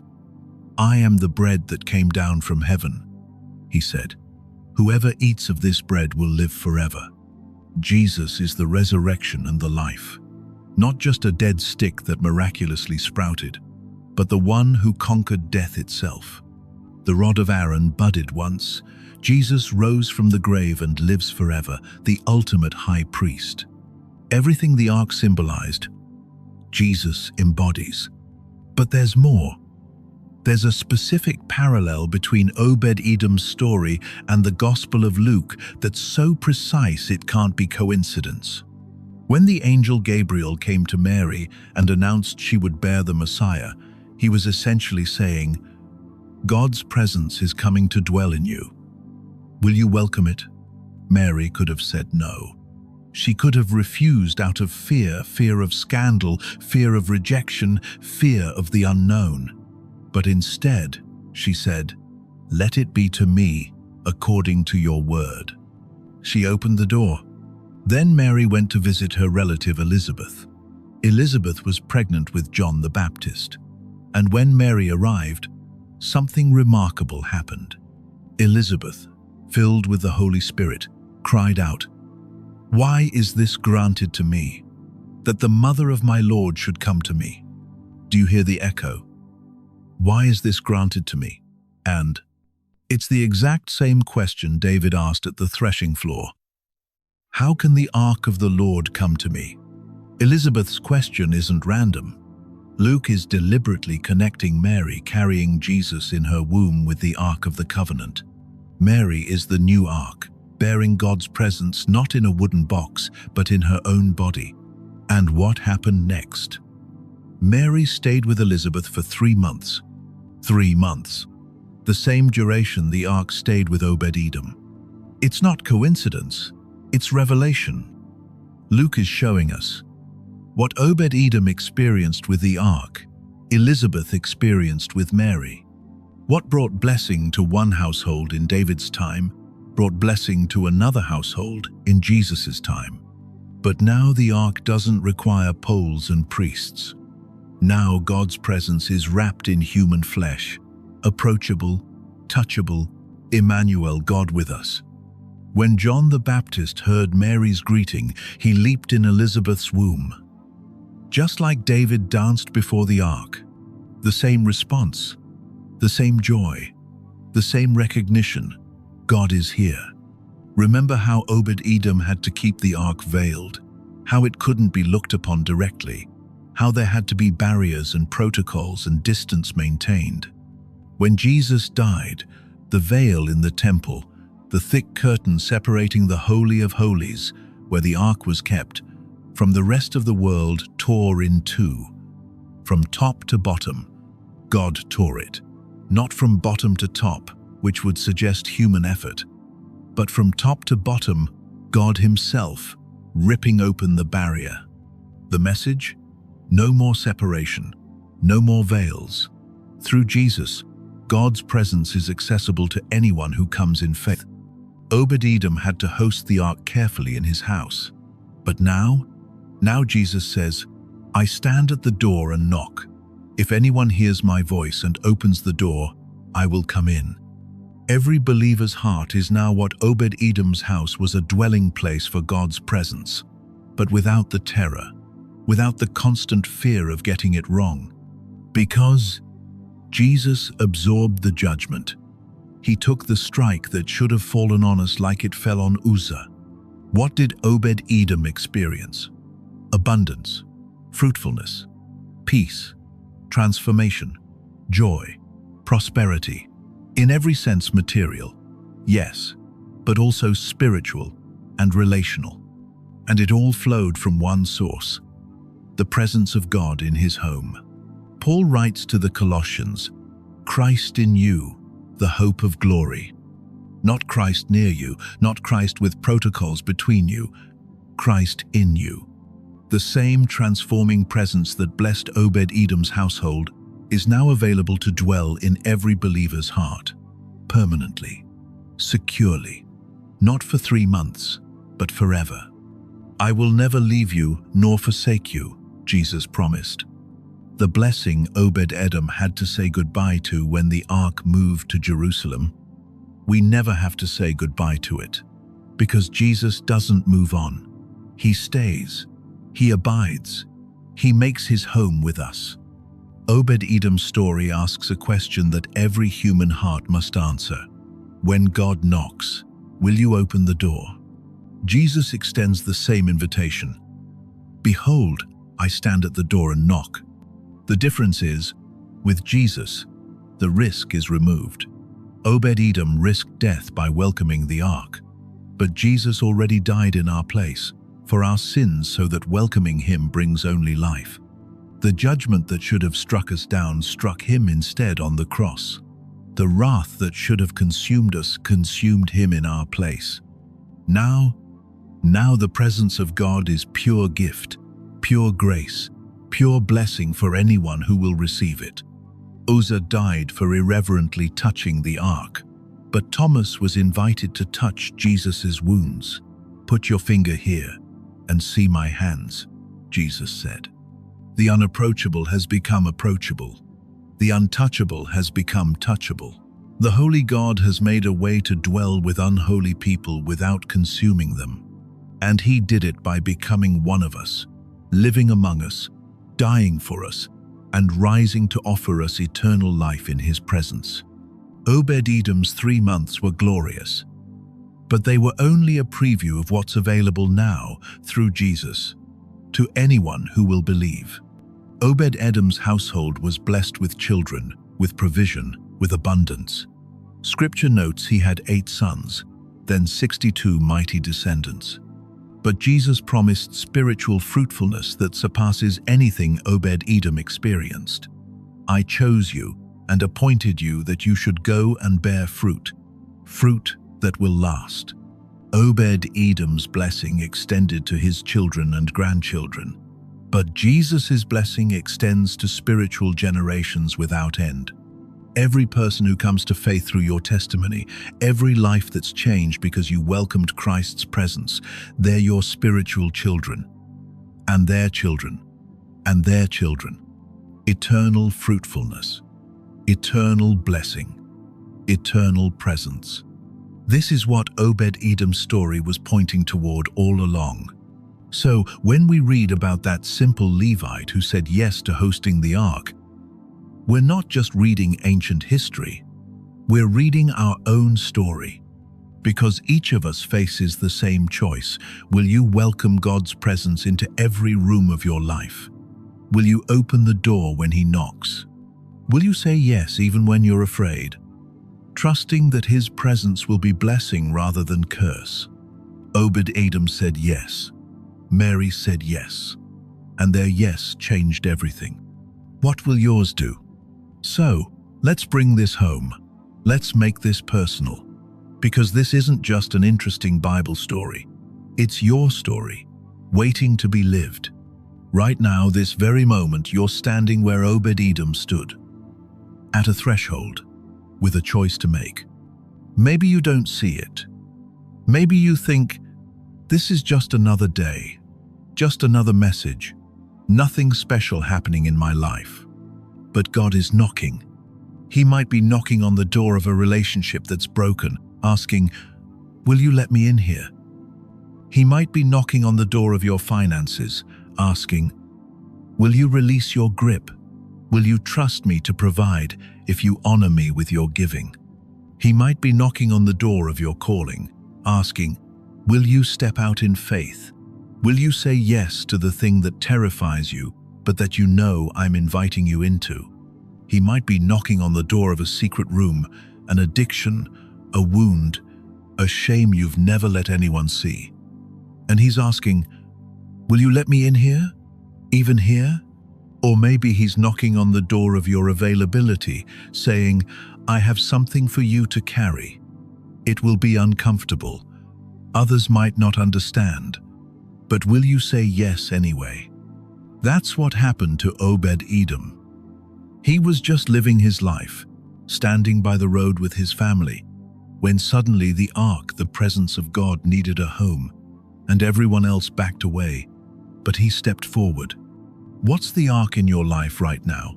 What's the thing God is asking you to host, to carry, to welcome, even though it's scary? Let me address 3 lies that might be keeping you from saying yes. Lie Hashon. I'm not qualified. Obed-Edom wasn't the high priest. He wasn't a prophet. He wasn't royalty. He was a farmer, a country Levite, nobody special by the world's standards. But he was exactly who God chose. The qualification isn't perfection. It's willingness. It's saying, yes, Lord, use me, even when you feel inadequate. God doesn't call the qualified. He qualifies the called. Lie #2. It's too risky. Yes, it looked risky. The Ark had just killed someone. Everyone knew the stories of what happened to people who approached it wrong. But Obed-Edom understood something crucial. The greater risk was saying no. The risk of obedience is always smaller than the risk of disobedience. The risk of welcoming God's presence is always smaller than the risk of refusing it. Because a life without God's presence isn't safer, it's just emptier. Lie #3. Nothing will really change. Maybe you've been disappointed before. Maybe you said yes to God in the past and it didn't work out the way you hoped. Maybe you're cynical now, cautious. Yeah, I'll let God in, but I'm not expecting much. Obed-Edom's household was transformed, not gradually, not slightly, dramatically, undeniably, in ways that made the whole region talk. When you truly welcome God's presence, not just give Him a corner of your life, but actually make Him central, everything changes. Your priorities shift. Your peace deepens. Your joy increases even in hardship. Your fruitfulness multiplies in ways you can't manipulate or manufacture. Don't settle for a nominal faith that keeps God at arm's length. Don't settle for a version of Christianity that's safe and manageable and doesn't cost you anything. Obed-Edom didn't settle. He opened his door all the way, and he was blessed beyond measure. So here's the question you need to answer, and you need to answer it honestly. Is God's presence the most valuable thing in your life, or not? If you lost everything else but had his presence, would that be enough? Obed-Edom essentially said, yes. He took the ark into his home knowing it might cost him everything, and because he valued God's presence above his own safety, above his own comfort, above his own life, he was blessed with abundance. But if he'd said no, if he'd prioritized his safety, his family's comfort, his reputation, he would have been safe, but he would have missed everything. There's a version of your life where you play it safe, where you keep God in the appropriate boxes, where you welcome his presence on Sundays but not on Mondays, where you pray but don't really surrender, where you believe but don't really trust. That version is safe, predictable, manageable, and empty. Then there's the version where you fling the door open wide and say, "Come in, Lord, all the way in, into every room. Transform what needs transforming, break what needs breaking, heal what needs healing, bless what needs blessing. I want your presence more than I want anything else." That version is scary, unpredictable. It will cost you, and it's glorious. 3 months. That's all it took for Obed-Edom's life to be completely transformed. What might happen in your next 3 months if you stopped holding back? What might happen if you stopped managing your relationship with God and started marveling at it? What might happen if you stopped fearing what obedience might cost and started trusting what it might produce? Obed-Edom couldn't see the future when he said yes. He didn't know he'd become a gatekeeper in the temple. He didn't know his sons would serve in the house of God for generations. He didn't know his name would be written in Scripture and remembered 3,000 years later. He just knew that when God's presence knocked on his door, saying no was unthinkable. And because he opened that door, he stepped into a legacy that outlasted his lifetime and touched generations he would never meet. Your threshold moment is now. God is knocking. The door is yours to open. What will you choose? Let's pray together. And if this story has stirred something in you, I want you to pray these words out loud. Don't just listen to me pray. Make this your own. Lord Jesus, you are the greater ark, the presence of God in human flesh, the one who makes it possible for holy God to dwell with broken people like me. I confess I've been keeping you at a distance. I've welcomed you into some rooms of my life but locked others. I've given you my Sundays but not my Mondays. I've prayed for your blessing but held back from full surrender. I've been afraid of what it might cost to let you in completely. Afraid you might ask me to give up something I don't want to give up. Afraid you might send me somewhere I don't want to go. But Obed-Edom teaches all of us that the real danger isn't in opening the door too wide. It's in keeping it closed. So today, right now, I'm opening it, all the way. Like Obed-Edom, I'm saying, yes, Lord, come in. You're welcome here. You're welcome in my relationships, in my finances, in my work, in my wounds, in my secrets, in my dreams, in my fears. You're welcome everywhere. I don't know what the next 3 months will look like. I don't know what the cost might be, but I'm trusting you to be as good to me as you were to Obed-Edom. Not necessarily with material prosperity, but with your presence, with transformation, with the kind of blessing that only comes when I stop managing you and start hosting you. Teach me what Obed-Edom learned, that your presence is my greatest treasure, that one day in your courts is better than 1,000 elsewhere, that I would rather be a doorkeeper in your house than have all the wealth and power in the world without you. Forgive my irreverence, not the kind that reaches out and touches, but the kind that keeps you at arm's length while pretending to honor you. Make my heart your home. Transform my life into a testimony, and let whatever you do in me over these next 3 months be so undeniable that others will ask, "What happened to you?" So I can point them to you. In Jesus' name, amen. Type 3 inches the comments right now. 3 months of transformation. 3 months that changed everything for Obed-Edom. 3 months that could change everything for you. And here's what I want you to do. I want you to mark today's date. Write it down. Because I'm believing with you that 3 months from now, you're going to look back and see how God transformed your life when you opened the door. Hit that like button. Share this message with someone who needs to hear that God's presence isn't something to fear, it's something to welcome with reverent joy. Subscribe if you haven't already. Hit the bell, because we're going to keep telling these stories. Stories of ordinary people who said yes to an extraordinary God and watched him do impossible things. Don't keep this to yourself. Obed-Edom's blessing didn't stay contained in his household, it overflowed to his neighbors, to his community, eventually to all Israel. Your story could do the same. Someone in your circle needs to hear that transformation is possible, that God's presence is available, that the door is theirs to open. You know who needs to hear this. Text them the link, post it, share it. Because Obed-Edom was just a farmer with weathered hands and simple faith. But when he opened his door to the presence of God, he became part of a story that's still being told 3,000 years later. Your story could be next. The God who blessed Obed-Edom for 3 months is the same God who sent Jesus to dwell with us forever. The presence that transformed one household in ancient Israel can transform your life today. All it takes is opening the door. So open it. Welcome him in, and watch what he does.